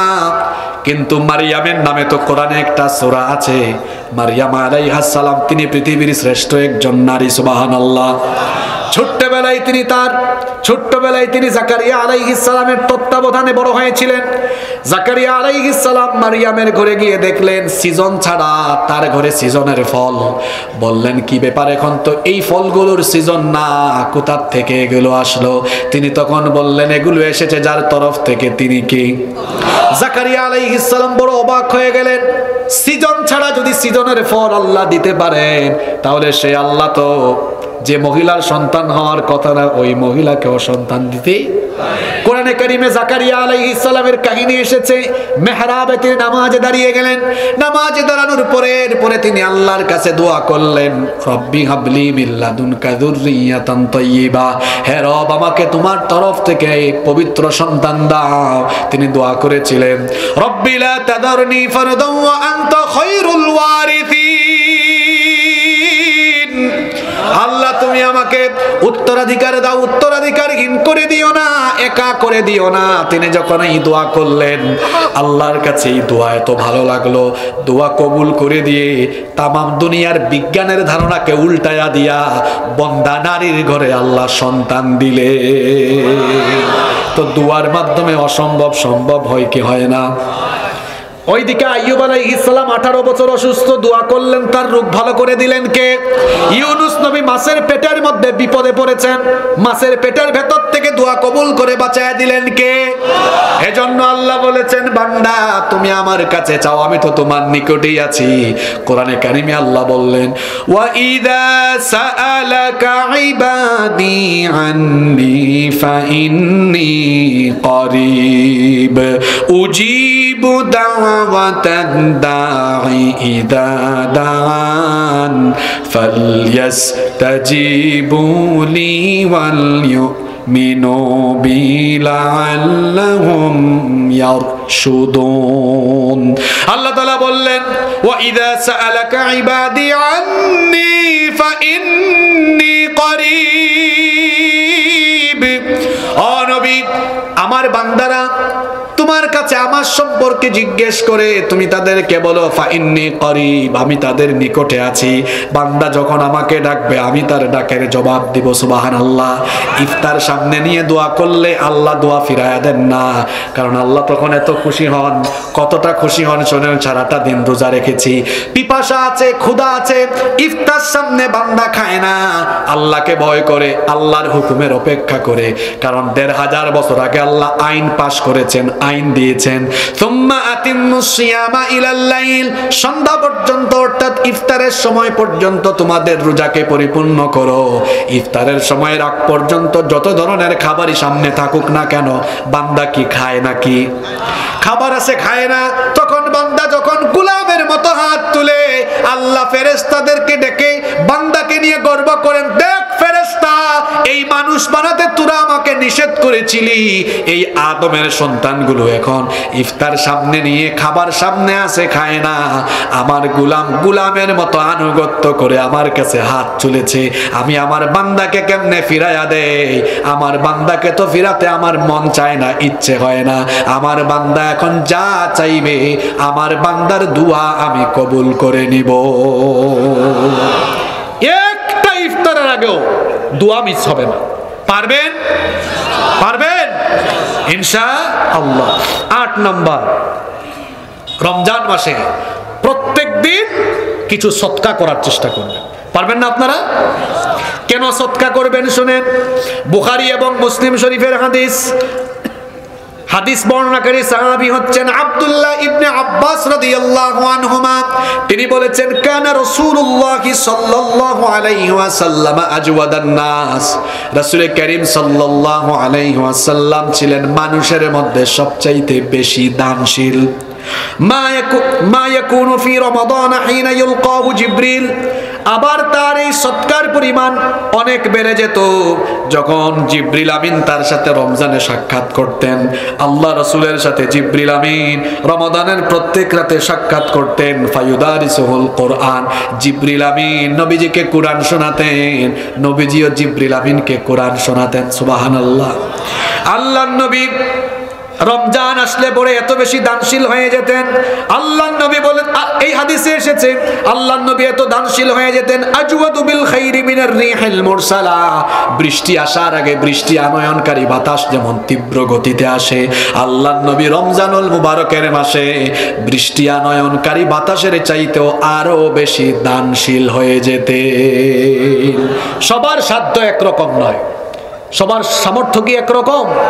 যার সামর্থ্য কম, আপনার যতটুকু সামর্থ্য আছে, যেমন আমি যদি একটা উদাহরণ দেই, আমি প্রতিদিন ইনকাম করি 1500 টাকা, তো আমি 50, 100 বা 200, আমার যা ইচ্ছা প্রতিদিন এই টাকাটা সৎকা করেন। মা বোনরা তো বাড়ির বাহিরে যেতে পারেন না, তারা কি করবেন? আমার মা বোনদেরকে বলছি, বাড়িতে একটা বাক্স বানাবেন, বক্স, টিস্যু বক্স আছে না, টিস্যু বক্স, আবার যদি ছেলেমেয়েরা নিয়ে যাওয়ার সম্ভাবনা থাকে তো একটু তালা দিয়া কোনো একটা বাক্সের ভিতরে রাখেন, প্রতিদিনের সৎকার নিয়তে ওই বাক্সের ভিতরে রাখুন, তারপরে যে কাউকে পেলে দিয়ে দিবেন বা রমজানের শেষ দশকে গিয়ে দিয়ে দিবেন। ইনশাআল্লাহ শেষ দশকে একদিনও দান মিস করবেন না। কেন? ওই শেষ দশকে কদর আছে না নাই? কদরের এক রাত, কদরের এক রাত, এক রাতের ইবাদত কয় হাজার মাসের চাইতে উত্তম। তার মানে কদরের রাতের 1 টাকা সদকা 1000 মাসের 1 টাকা সদকার চাইতে উত্তম। সুবহানাল্লাহ মুখ দিয়ে বেরোয় না? দান মিস হবে, দান মিস হবে ইনশাআল্লাহ, আল্লাহ তৌফিক দেন। 9 নম্বর হলো, 9 নম্বরই তো আসছে, 9 নম্বর হলো বেশি বেশি তাসবিহ তাহলিল করে এই মাসটা কাটাবেন, জিকির আজকার বেশি বেশি করবেন, সুবহানাল্লাহ, আলহামদুলিল্লাহ, লা ইলাহা ইল্লাল্লাহু আল্লাহু আকবার, এগুলো বেশি বেশি জপবেন। 10 নাম্বার হলো বেশি বেশি ইস্তেগফার করবেন। দেখি বলেন তো আল্লাহর নবী প্রত্যেক দিন ইস্তেগফার করতেন কয়বার? মাশাআল্লাহ, কয়বার? এক হাদিসে এসেছে 70 বার, আর এক হাদিসে এসেছে 100 বার। আল্লাহর নবী প্রত্যেক দিন কমপক্ষে 100 বার ইস্তেগফার করতেন। এখন আপনাদের কাছে আমার প্রশ্ন হলো, আল্লাহর নবীর জীবনে কি গুনাহের কোনো ছিটা ফুটা আছে নাকি? আস্তে বলবেন না, জোরে বলেন, আছে নাকি? আল্লাহর নবীর জীবনে কোনো গুনাহ নাই, তারপরেও ডেইলি ইস্তেগফার করেন কতবার? আমাদের জীবনে কম বেশি গুনাহ আছে না নাই? আমরা ইস্তেগফার করি কয়বার? হ্যাঁ, করেন না? মাশাআল্লাহ, করেন। আলহামদুলিল্লাহ, আলহামদুলিল্লাহ। আমার ভাইয়ের চেহারা দেখেই মনে হচ্ছে করে, কি নুরানি চেহারা। নাওয়ারাল্লাহু ওয়াজহাক, আল্লাহ আপনার চেহারায় আরো নূর দান করেন।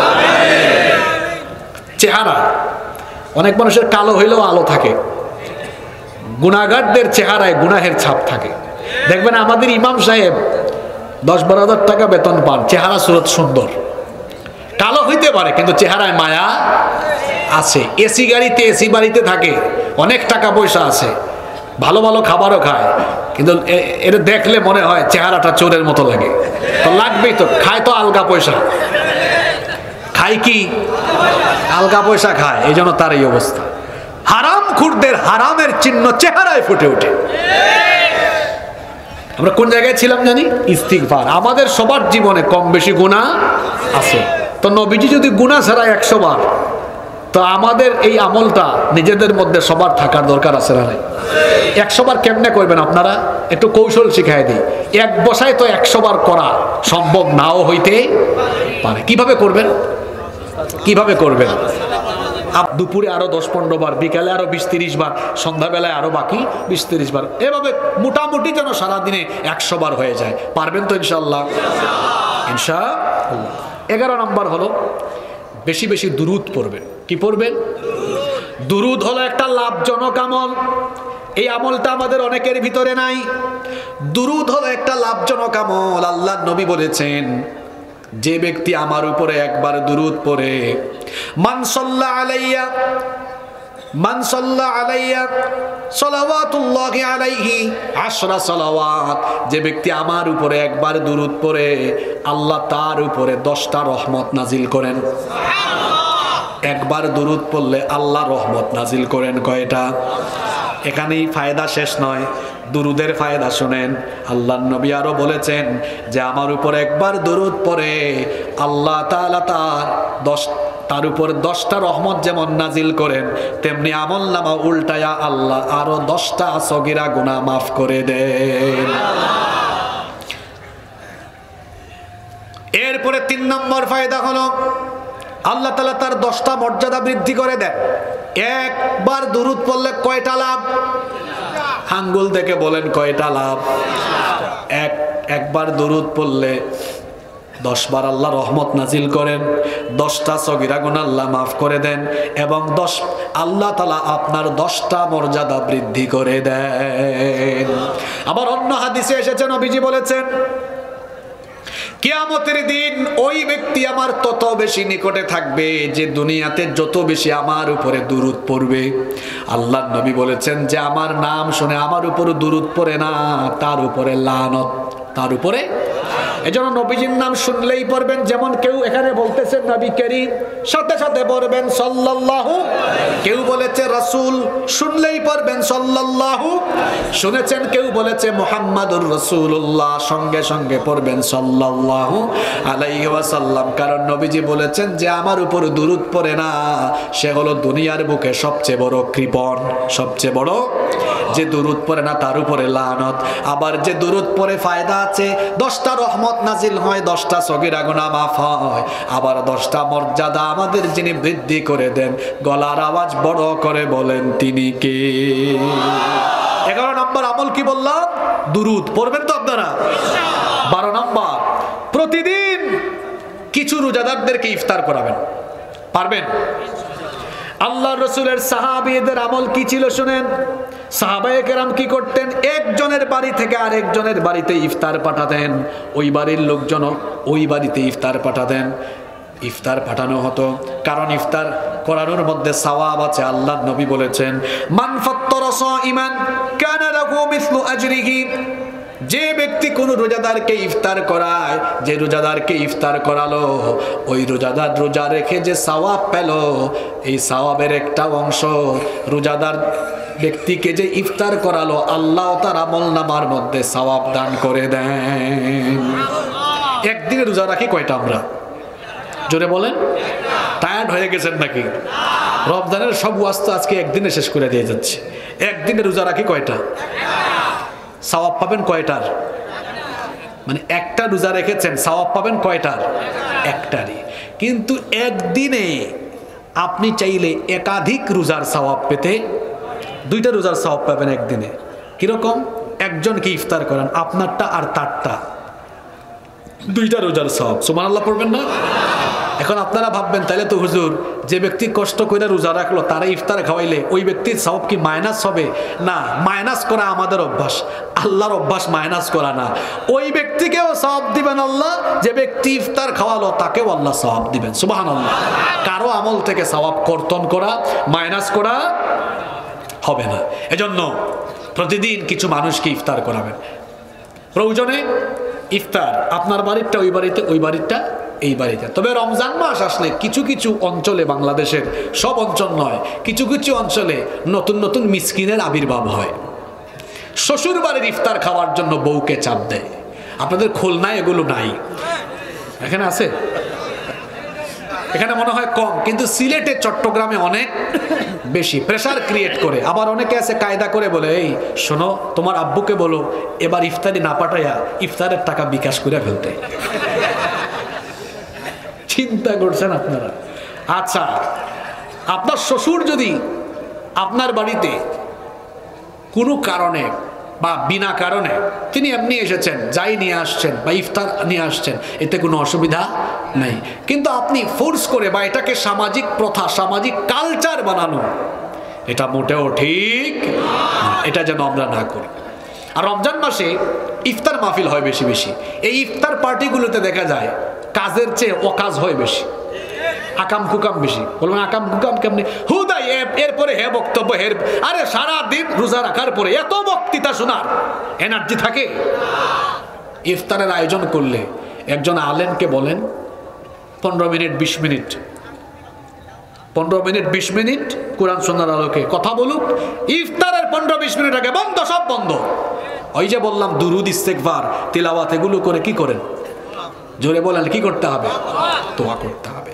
12 এরপরে আসেন 13 নম্বর, রমজানের শেষ দশক, রমজানের শেষের 10 দিন বেলা কিছু অংশ ঘুমাতেন, কিছু অংশ ঘুমাতেন, আবার কিছু অংশ তিনি জেগে থাকতেন।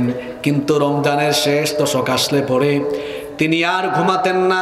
হাদিসে এসেছে শাদ্দাল মিজার, তিনি কোমর বেঁধে দাঁড়িয়ে যেতেন, অর্থাৎ স্ত্রীদের কাছে যেতেন না শেষের 10 রাত, বিবিদের কাছে যেতেন না 10 রাত। আইকাদা আহলাহু, তিনি নিজেও জেগে থাকতেন, পরিবারকেও জাগাতেন, আর সারা রাত না ঘুমায়া ইবাদত করতেন।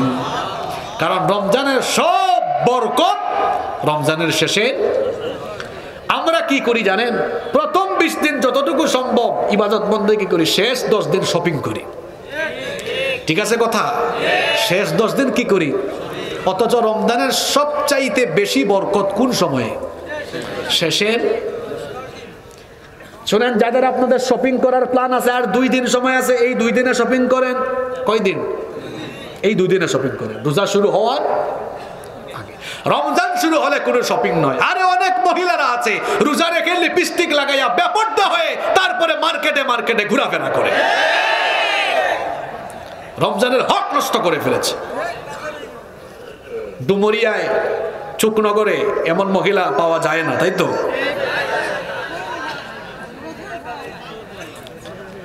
পাওয়া যায় না?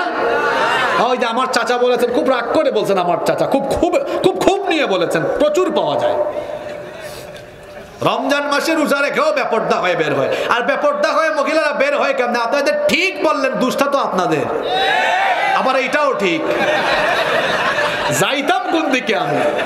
আচ্ছা, জামাই ঠিক থাকলে, হাজবেন্ড ঠিক থাকলে বউ বেপর্দা হয়ে ঘরের বাইরে যাইতে পারবে? এই তুমি পর্দা করে আমার সাথে বের হবা, যাইতে পারবে? আর সে বাপ ঠিক হলে মেয়ে বেপর্দা বেরোতে পারবে? এই মেয়ে পর্দা করো। ভাই ঠিক হলে তার বোন বেপর্দা বের হতে পারবে?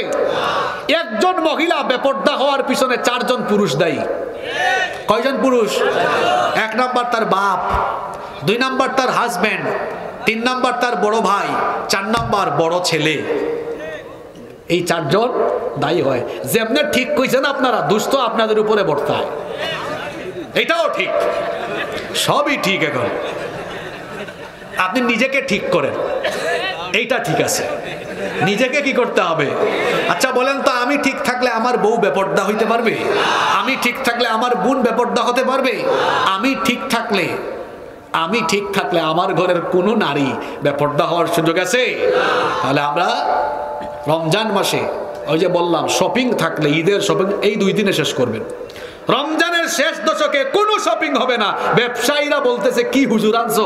আমাদের সমস্ত ব্যবসায়ী তো শেষ 10 দিন।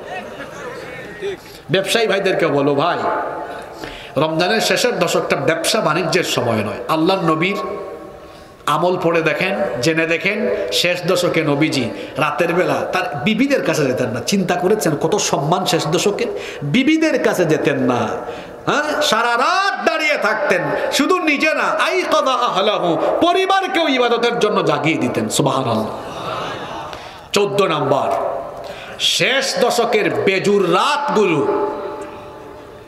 আমরা গুরুত্বের সাথে কাজে লাগাবো। আপনারা বাংলাদেশে 26 তারিখ 26 রমজান দিবাগত রাতকে লাইলাতুল কদর নির্ধারণ করে ফেলেছে। লাইলাতুল কদর কোন রাত, এ ব্যাপারে সুনির্দিষ্ট কোনো মতামত নেই। অনেকগুলো মতামত আছে, কোন রাত কদরের রাত, অনেকগুলো মত আছে। এর মধ্যেই একটা মত হলো যে এই 26 তারিখ দিবাগত রাত, মানে 27 তারিখের বেজুর রাতটা আর কি। অনেকগুলো মত আছে, এর মধ্যে এটাও একটা মত। কিন্তু নবীজি বলেছেন, তাহাররাউ লাইলাতুল কদরি ফিল উইত্রি মিনাল আশরিল আওয়াখিরি মিন রমাদান, তোমরা রমাদানের শেষ দশকের বেজুর রাতগুলোতে লাইলাতুল কদর তালাশ করো। সুবহানাল্লাহ।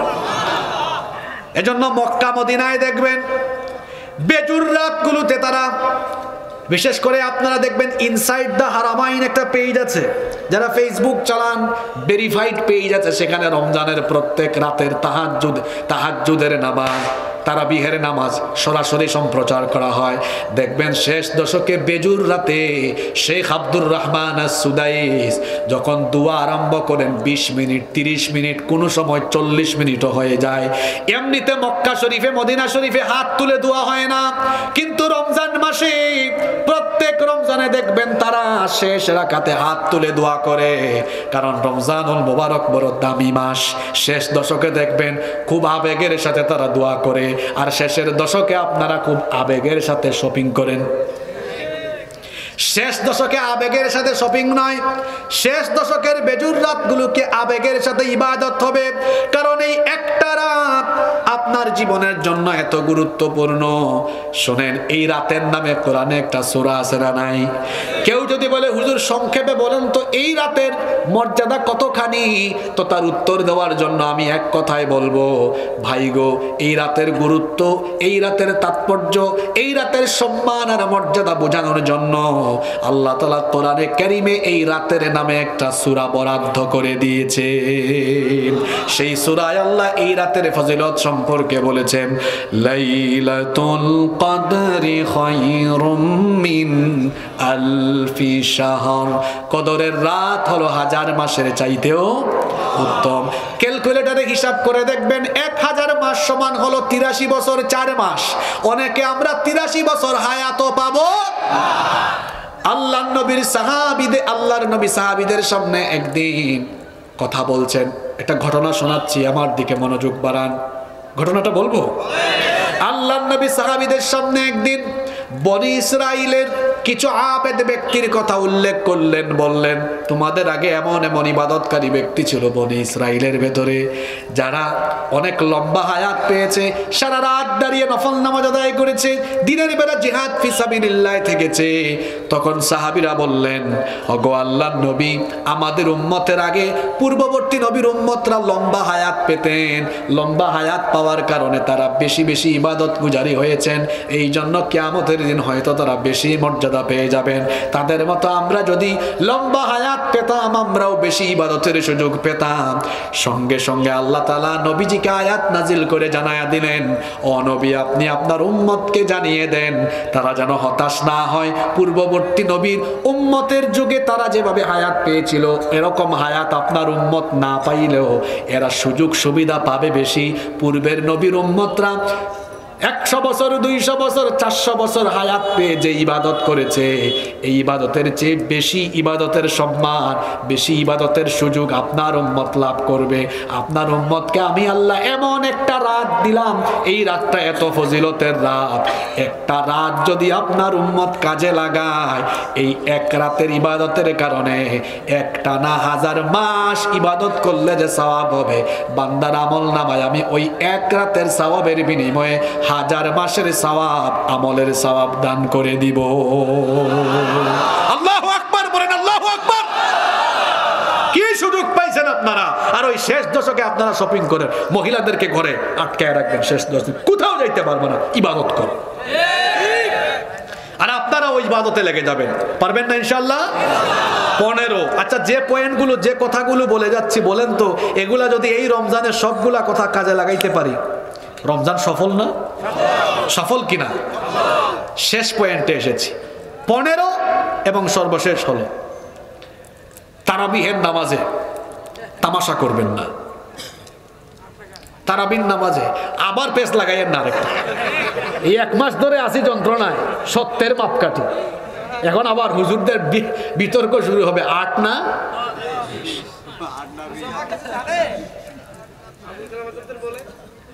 হ্যাঁ, আচ্ছা, এগুলা বাদ দেন, এগুলা বাদ দেন। সবার বুঝ যদি সমান হতো তাহলে তো দুনিয়া বদলে যেত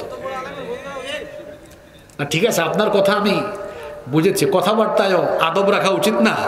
তো মাঝে মাঝে দেখা যায় বয়সে কম, মানে যেই ব্যক্তিকে নিয়ে কথা বলে ওই ব্যক্তির ওয়াজের বয়স তার নিজের বয়সের চেয়ে বেশি হবে। কথা বলায় কোনো আদব কায়দা? আচ্ছা, আমার বয়সে বড় কাউকে আমি সে বলবো না তিনি বলবো? বলছে না বলেছেন বলবো। এটার নাম আদব। এটার নাম কি? তো এই আদবটা আমাদের মধ্যে থাকা দরকার। তা আমি আর ওইদিকে যাচ্ছি না, আমরা আসলে উম্মতকে এক রাখতে চাই। ওমর রাদিয়াল্লাহু আনহুর জামানায় 20 রাকাত চালু হয়ে গেছে। 20 রাকাত চালু হয়ে গেছে। আপনি ওমর রাদিয়াল্লাহু আনহুকে কি ছোটখাটো কোনো ব্যক্তি মনে করেন? মর্যাদা জানেন আপনি? নবীজি বলেছেন, আমার পরে তো নবী আর আসবে না, আসলে ওমরই আমার পরে নবী হয়ে যেত। আল্লাহু আকবার। চালু হয়ে গিয়েছে, মানুষ পড়ছে, এখানে আপনি পেস লাগান কেন? কোন এলাকা যদি এমন হয়, ওই এলাকার সবাই 8 রাকাত পড়েন, অসুবিধা? 8-20 ভেজাল লাগাইয়া এক এলাকায় 20 পড়ে 20 পড়েন, ঠিক আছে কথা? ভেজাল লাগানোর কোনো দরকার। মূল কথা হলো তারাবির নামে তামাশা। যেটা আমি বলতে চাচ্ছি, তারাবিহের নামাজে মোবাইলে এখন শুনছি কত জি স্পিড, 4G না 5G? তারাবিতে এখন 6G চলে আসছে নাকি? মোবাইলে কি 6G এখন? 5G না? কিন্তু তারাবিতে কত? আরে বাপ রে বাপ, শুধু ইয়া আমালুন আর তা আমালুন বোঝা যায়। শেষের দিকে ইয়া আমালুন আর মাঝখানে কিছু। হাফেজ সাহেব শুরু করেন, ইয়া আইয়ুহাল্লাযীনা আমানু ইয়ামালুন। ওই লাস্টে ইয়া আমালুন বুঝা গেল, ফার্স্টে ইয়া আইয়ুহাল্লাযীনা আমানু বুঝা গেল, মাঝখানে কিছু বুঝা।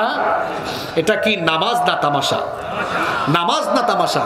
আপনি তাড়াতাড়ি করে পড়তে যাইয়া আপনার সময় লাগবে 50 মিনিট, আর ধীরে ধীরে পড়তে যাইয়া সময় লাগবে 1 ঘন্টা 15 মিনিট। তো 20-25 মিনিটের জন্য নামাজগুলো এত কষ্ট করে দাঁড়ায় দাঁড়ায় নামাজ পড়লেন, নামাজগুলো বাতিল হয়ে যাক, এটা কি আমরা চাই? এটা কি আমরা চাই? তাড়াহুড়া করতে যাইয়েন না, তাড়াহুড়া করতে যাইয়েন না, ধীরে ধীরে পড়বেন, যাতে করে পিছনের মুসল্লিরা প্রতিটা মাখরাজ বুঝতে পারেন, প্রতিটা শব্দ যাতে বুঝতে পারেন, সুন্দর করে পড়েন, যাতে করে পিছনে থাকা মুসল্লিরা, আরে কুরআন নাজিলের মাসে আবেগ নিয়ে কুরআন পড়বেন, আবেগের সাথে তেলাওয়াত করবেন, যাতে করে পিছন থেকে মুসল্লিরা প্রতিটা শব্দ বুঝতে পারে, তেলাওয়াত যেন সুন্দর করে শুনতে পারে। কুলিল্লাহুম্মা মালিকাল মুলকি তুতিল মুলকা মান তাশাউ ওয়া তানজিউল মুলকা মিম্মান তাশাউ ওয়া তানজিউল মুলকা মিম্মান তাশাউ ওয়া তুইজ্জু মান তাশাউ ওয়া তুইজ্জু মান তাশাউ ওয়া তুযিল্লু মান তাশাউ বিয়াদিকাল খায়র ইন্নাকা আলা কুল্লি শাইইন কাদির। প্রতিটা শব্দ বুঝা গেল কি গেল না? বুঝতে হবে, বুঝে বুঝে। আর হাফেজ সাহেবের দোষ দিয়ে লাভ আছে? আরে কমিটিতেও তো যারা থাকে তারাই ইন্টারভিউর সময় বলে দেয়, হুজুর এখানে স্পিড যার বেশি তার চান্স হবে বেশি। ঠিক আছে না কথা? আর আসলে মসজিদ পরিচালনায় যখন যোগ্য ব্যক্তিদের জায়গায় অযোগ্য ব্যক্তিরা বসবে, তখন ওই মসজিদগুলোতে ইবাদতের কোনো পরিবেশ থাকবে না। আমার দেশে মসজিদ কমিটিতে থাকে কারা? যার পয়সা বেশি, টাকা বেশি, যার ক্ষমতা বেশি। অথচ টাকা পয়সা ক্ষমতা এগুলো হয়েছে এমন হইতে পারে আলগা পয়সায়। কি বলেন? মসজিদ কমিটিতে টাকা পয়সা ক্ষমতা দিয়ে মসজিদ কমিটিতে পদে থাকা যায় না। মসজিদ কমিটিতে থাকবে তারা আল্লাহওয়ালা মানুষ যারা, এদের দ্বারা মসজিদ পরিচালনা হলে ইবাদতের পরিবেশ থাকে। তো বলছিলাম তারাবিহের নামাজের নামে কোনো তামাশা করতে যাবেন না, বরং রমজান মাসে তারাবিহের নামাজগুলো আবেগের সাথে ধীরে ধীরে আস্তে আস্তে আদায় করব। রমাদান মাসে আল্লাহ তাআলা সিয়াম দিয়েছেন, নবীজি বলেছেন ওয়াসানানতু লাকুম কিয়ামা, আমি তোমাদের জন্য এই রাতের নামাজ আমি তারাবি কিয়ামের ব্যবস্থা করেছি। ফামান সামাহু ওয়া কামাহু ঈমানান ওয়া ইহতিসাবান গুফিরা লাহু মা তাকদ্দামা মিন যামবি। সুতরাং যে ব্যক্তি ঈমানের সাথে ইহতিসাবের সাথে নিজেকে সংশোধনের জন্য সিয়াম আর কিয়াম অর্থাৎ রোজা আর তারাবিহের নামাজ যথাযথ আদায় করবে, আল্লাহ তার আমলনামার যত গুনাহ আছে সব গুনাহগুলো মাফ করে দিবে। শেষ কথা বলবো যুবকদেরকে নিয়ে, তারা রমজান মাসে তারাবির নামাজে গিয়ে কি ঢং করে। ঢংটা হলো এই, তারা জানে রমজান মাসে তারাবির নামাজ প্রথম রাকাত কমসে কম 7-8 মিনিট যাবে বা 10 মিনিট যাবে। তো এই 7-8 মিনিট কতক্ষণ আর দাঁড়ায় থাকতাম? তারা তখন মসজিদের 2 তলায়, যে মসজিদ 2 তলা 3 তলা বেশি, রমজান মাসে দেখবেন ওই 2 তলা 3 তলায় মুসল্লি বেশি। বা পিছনে থাইকা কি করে পিলারে হেলান দিয়ে বৈশা বৈশা ফেসবুক চালায়। ফেসবুক চালাইতেছে ইমাম সাহেব বলল আল্লাহু আকবার। কি বলেন? এই চিত্র আছে না নাই? ইন্না লিল্লাহি ওয়া ইন্না ইলাইহি রাজিউন। মসজিদ কমিটিকে বলবো আপনারা মসজিদে সিসিটিভি লাগাবেন। হ্যাঁ, সিসিটিভি লাগাবেন। সিসিটিভি লাগাই এগুলো পর্যবেক্ষণ করবেন। মসজিদ তামাশা করার জায়গা নয়, মসজিদ আল্লাহর ঘর। এখানে আসার বসার একটা আদব আছে না নাই? মোবাইলটা বাসায় রেখে আসেন, ইবাদতে শামিল হন, ইবাদতের মগজ নিয়ে বসেন। এই যে রমাদানকে ইফেক্টিভ করার জন্য সর্বমোট কয়টা আমলের কথা বলেছি? জোরে বলেন। 15টি আমলের কথা বলেছি। এই আমলগুলো যদি আমরা রমাদানে করতে পারি, মা বোনদেরকেও বলছি, এই 15টা কাজ করতে পারলে এই বছরের রমাদান হবে আমাদের জীবনের শ্রেষ্ঠ এবং সফল রমাদান ইনশাআল্লাহ। এই 15টি কাজ করার তৌফিক আল্লাহ আমাদেরকে দান করুন। কমিটি থেকে এক ভাই আমাকে বলেছেন, হুজুর আমাদের বাচ্চারা যে বইগুলো পড়ছে এই বইগুলোর মধ্যে এখন দ্বীনের সাথে সাংঘর্ষিক, আমাদের আকীদার সাথে সাংঘর্ষিক এবং কোরআন সুন্নাহর সাথে সাংঘর্ষিক বহু বিষয় এখানে আছে না নাই? আপনারা শুধু শরীফ আর শরীফা নিয়ে পড়ে আছেন, এর বাহিরে আছে এখানে সঞ্জয় আর আমেনার কিচ্ছা, এখানে আছে ফাহিম আর অন্তরার প্রেমের গল্প, এখানে আছে নিরাপদ স্পর্শ নামক অশ্লীলতার এবং যৌন সুরসুরি বা উন্মাদনামূলক বিভিন্ন তথ্য উপাত্য, এখানে আছে শারীরিক শিক্ষা নামক বইয়ের ভেতরে যৌন সুরসুরি যৌন উন্মাদনামূলক অনেক টপিক, এখানে আছে বিশেষ করে মাদ্রাসার বইগুলোতে আছে সারেগামা পাধানিসা, ঢোল তবলা, নাচ গান, নৃত্য। এখন এগুলো আমি এখানে বইলা আপনারা ঠিক আপনাদেরকে কয়া এটা সংশোধন করা যাবে না। আমাদের আলেম ওলামাদের থেকে প্রতিনিধি দল দেখা করে সংশ্লিষ্ট মহলকে এটা অবহিত করেছেন। তারা যদি এটা না করেন, সংশোধন না করেন, তো এদেশের মানুষ অলরেডি প্রতিবাদের ভাষাও জানে। সবসময় মুখ দিয়া প্রতিবাদ করা লাগে না। মানুষ নীরব কি প্রতিবাদ করেছে শোনেন। এই প্রতিবাদ কেমনে মানুষ করেছে?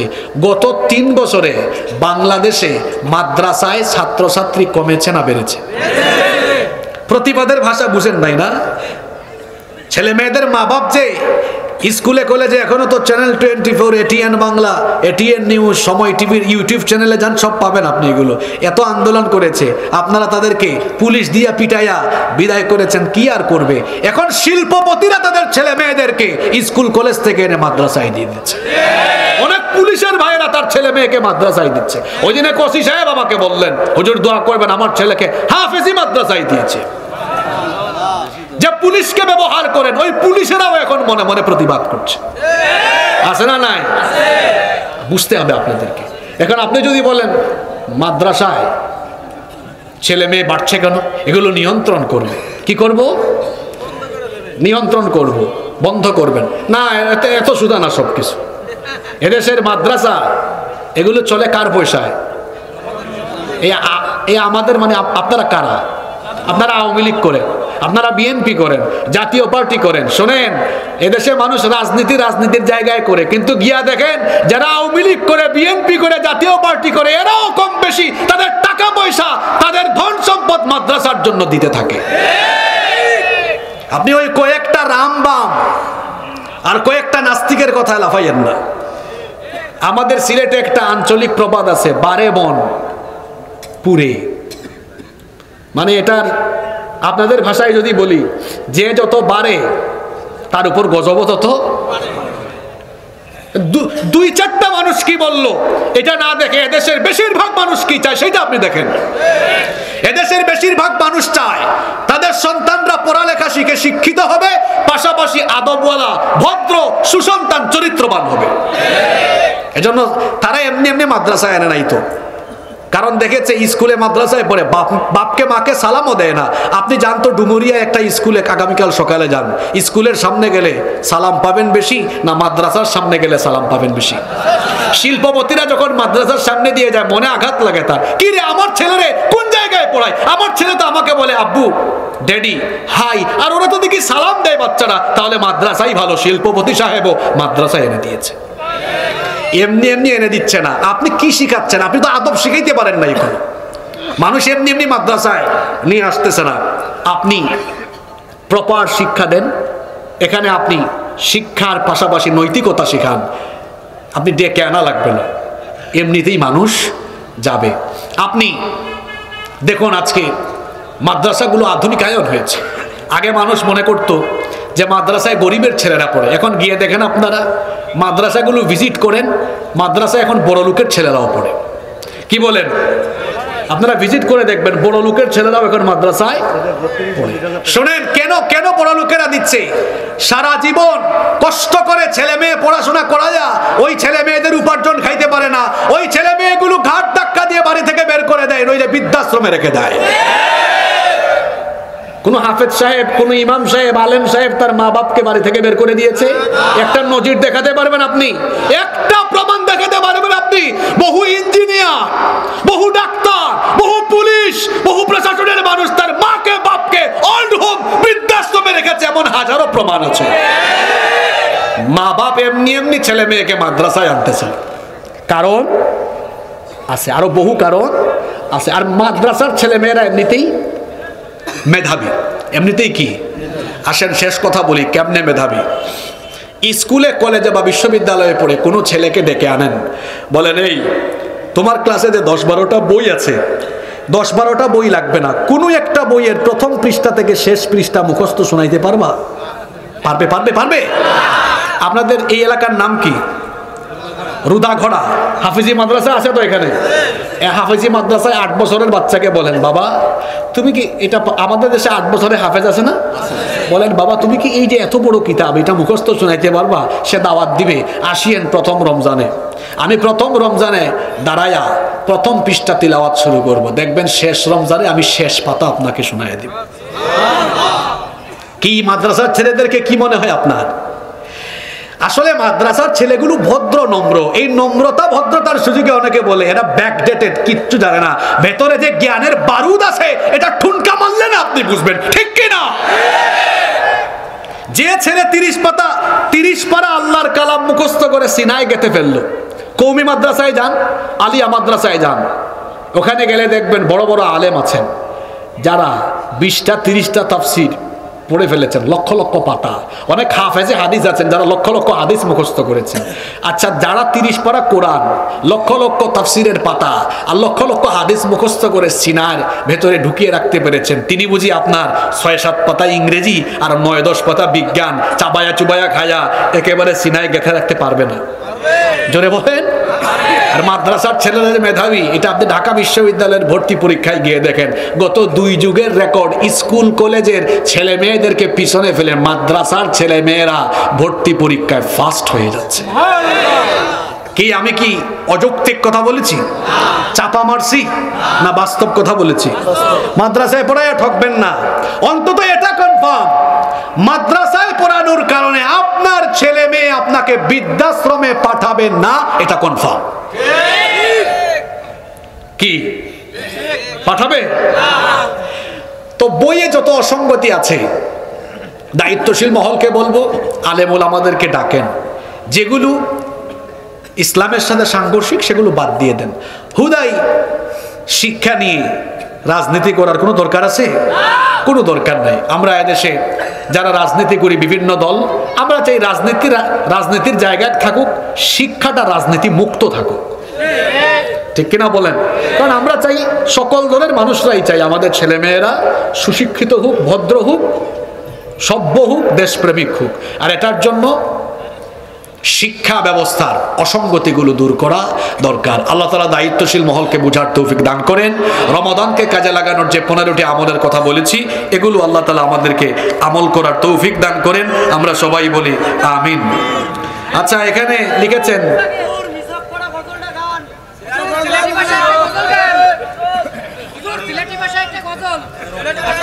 এটা ইউটিউবও আছে, হন্তা কি হুনিলিবা আর সিলোটি মাত হন্তা যাইজন ওই একলাই মাতিলিছি, ঠিক আছে, আল্লাহ তো না।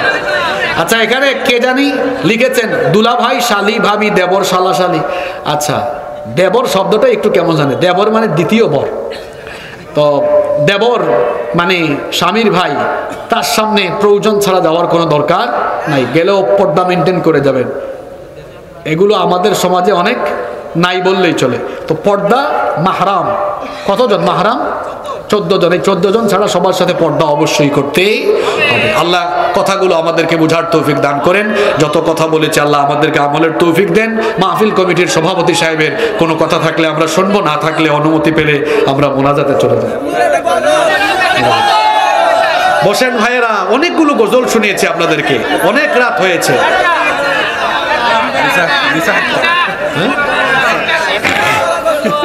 শোনেন, আমরা মিসওয়াকের গান ইউটিউবে আছে না? তো যেটা ইউটিউবে নাই ওইটা শুনলে ভালো না? হ্যাঁ, আচ্ছা, আমরা আলোচনার সাথে রিলেটেড একটা গজল গাইব ইনশাআল্লাহ। ভয় পাই না, ওটাও সুন্দর আছে। পৃথিবীর কেউ জানুক আর না জানুক, আমাদের গুনাহ কত বেশি এটা আল্লাহ জানেন কি জানেন না? তাহলে শোনেন, পৃথিবী না জানো আমি তো জানি, আমি কি পাপ করেছি হায়। পৃথিবী না জানো আমি তো জানি, আমি কি পাপ করেছি হায়। আমার পাপের করলে বিচার, বাঁচার আমার নাই উপায়। দয়াময় তুমি মাফ করো আমায়, মাফ করো আমায়।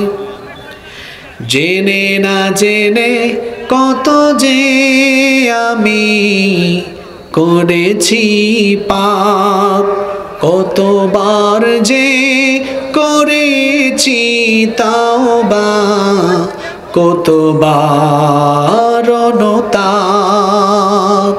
জেনে না জেনে কত যে আমি করেছি পাপ, কতবার যে করেছি তাওবা, কতবার অনুতাপ। দুদিনে আবার সব ভুলে আমি, দুদিনে আবার সব ভুলে আমি মজে গেছি দুনিয়ায়, মাফ করো আমায়। আমার পাপের নাই সীমা নাই, তুমি মেহেরবান, তুমি রহিম, তুমি রহমান, তুমি দয়াবান। আমার পাপের নাই সীমা নাই, তুমি মেহেরবান, তুমি রহিম, তুমি রহমান, তুমি দয়াবান। আমায় তুমি করো গো মাফ, আমায় তুমি করো গো মাফ। এই গুনাহগার এই শুধু চাই, মাফ করো আমায়। পৃথিবী না জানুক আমি তো জানি, আমি কি পাপ করেছি হায়। আমার পাপের করলে বিচার, বাঁচার আমার নাই উপায়। দয়াময় তুমি মাফ করো আমায়, মাফ করো আমায়। বলেন আমিন। আল্লাহুম্মা আমিন।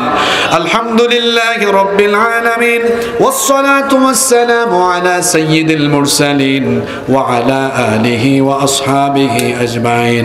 রব্বানা যালামনা আনফুসানা ওয়া ইন লাম তাগফির লানা ওয়া তারহামনা লানাকুনান্না মিনাল খাসিরিন।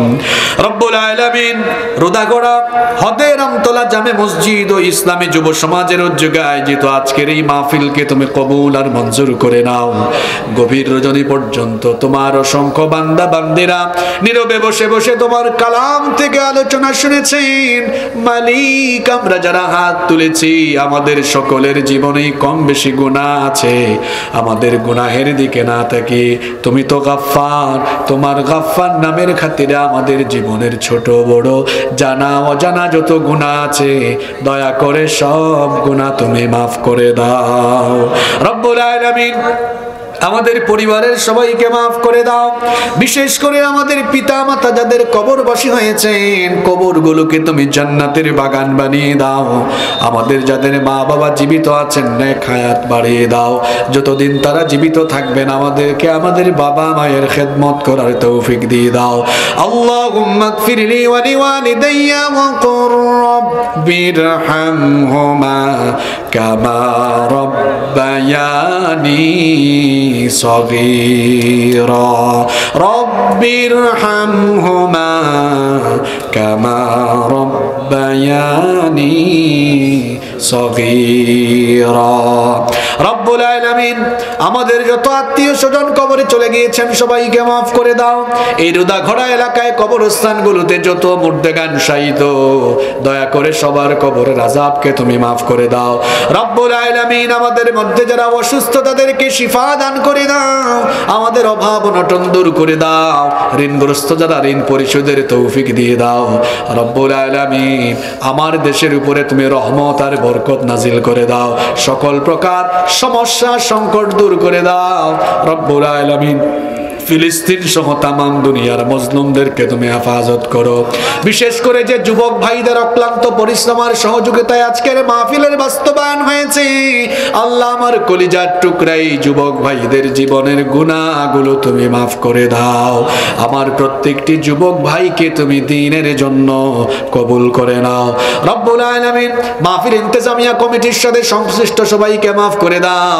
এই মাহফিলের জন্য রাজনৈতিকভাবে প্রশাসনিকভাবে যারা সহযোগিতা করেছেন সবাইকে মাফ করে দাও। আমার দেশের পুলিশ, র্যাব, বিজিবি, সেনাবাহিনী, বিমান বাহিনী, নৌবাহিনী, এনএসআই, ডিবি, গোয়েন্দা সংস্থা সহ প্রশাসনিক সেক্টরে যারা দায়িত্ব পালন করে, আল্লাহ তুমি তাদের সবাইকে দ্বীনের জন্য কবুল করে নাও রব্বুল আলামিন। আমার দেশকে তুমি কোরআন বিজয়ের জন্য কবুল করে নাও, কোরআনের জন্য কবুল করে নাও, দ্বীন বিজয়ের জন্য কবুল করে নাও। আজকে যত আলোচনা হয়েছে এগুলো আমাদেরকে বাস্তব জীবনে আমলের তৌফিক দান করে দাও। অসংখ্য মায়েরা বোনেরা মাহফিলে এসেছেন, আমার মা বোনদের জীবনের গুনাহগুলো মাফ করে দাও। আমার মা বোনদেরকে নামাজি বানিয়ে দাও, পর্দায় থাকার তৌফিক দাও। আমার নিঃসন্তান মা বোনদেরকে সন্তান নামক নেয়ামত দিয়ে ধন্য করে দাও। মাহফিলে যত অতিথিবৃন্দ ছিলেন সবাইকে মাফ করে দাও। আমরা যারা হাত তুলেছি আমাদের সকলকে তুমি দ্বীনের জন্য কবুল করে নাও। সাল্লাল্লাহু তাআলা আলা খায়রি খালকিহি মুহাম্মাদিন ওয়া আলিহি ওয়া আসহাবিহি আজমাইন বিফadli সুবহান রাব্বিকা রাব্বিল ইজ্জাতি আম্মা ইয়াসিফুন ওয়া সালামুন আলাল মুরসালিন ওয়ালহামদুলিল্লাহি রাব্বিল আলামিন। ওয়া জাআল আখির কালামিনা ইনদাল মাউত লা ইলাহা ইল্লাল্লাহ মুহাম্মাদুর রাসূলুল্লাহ সাল্লাল্লাহু আলাইহি ওয়াসাল্লাম।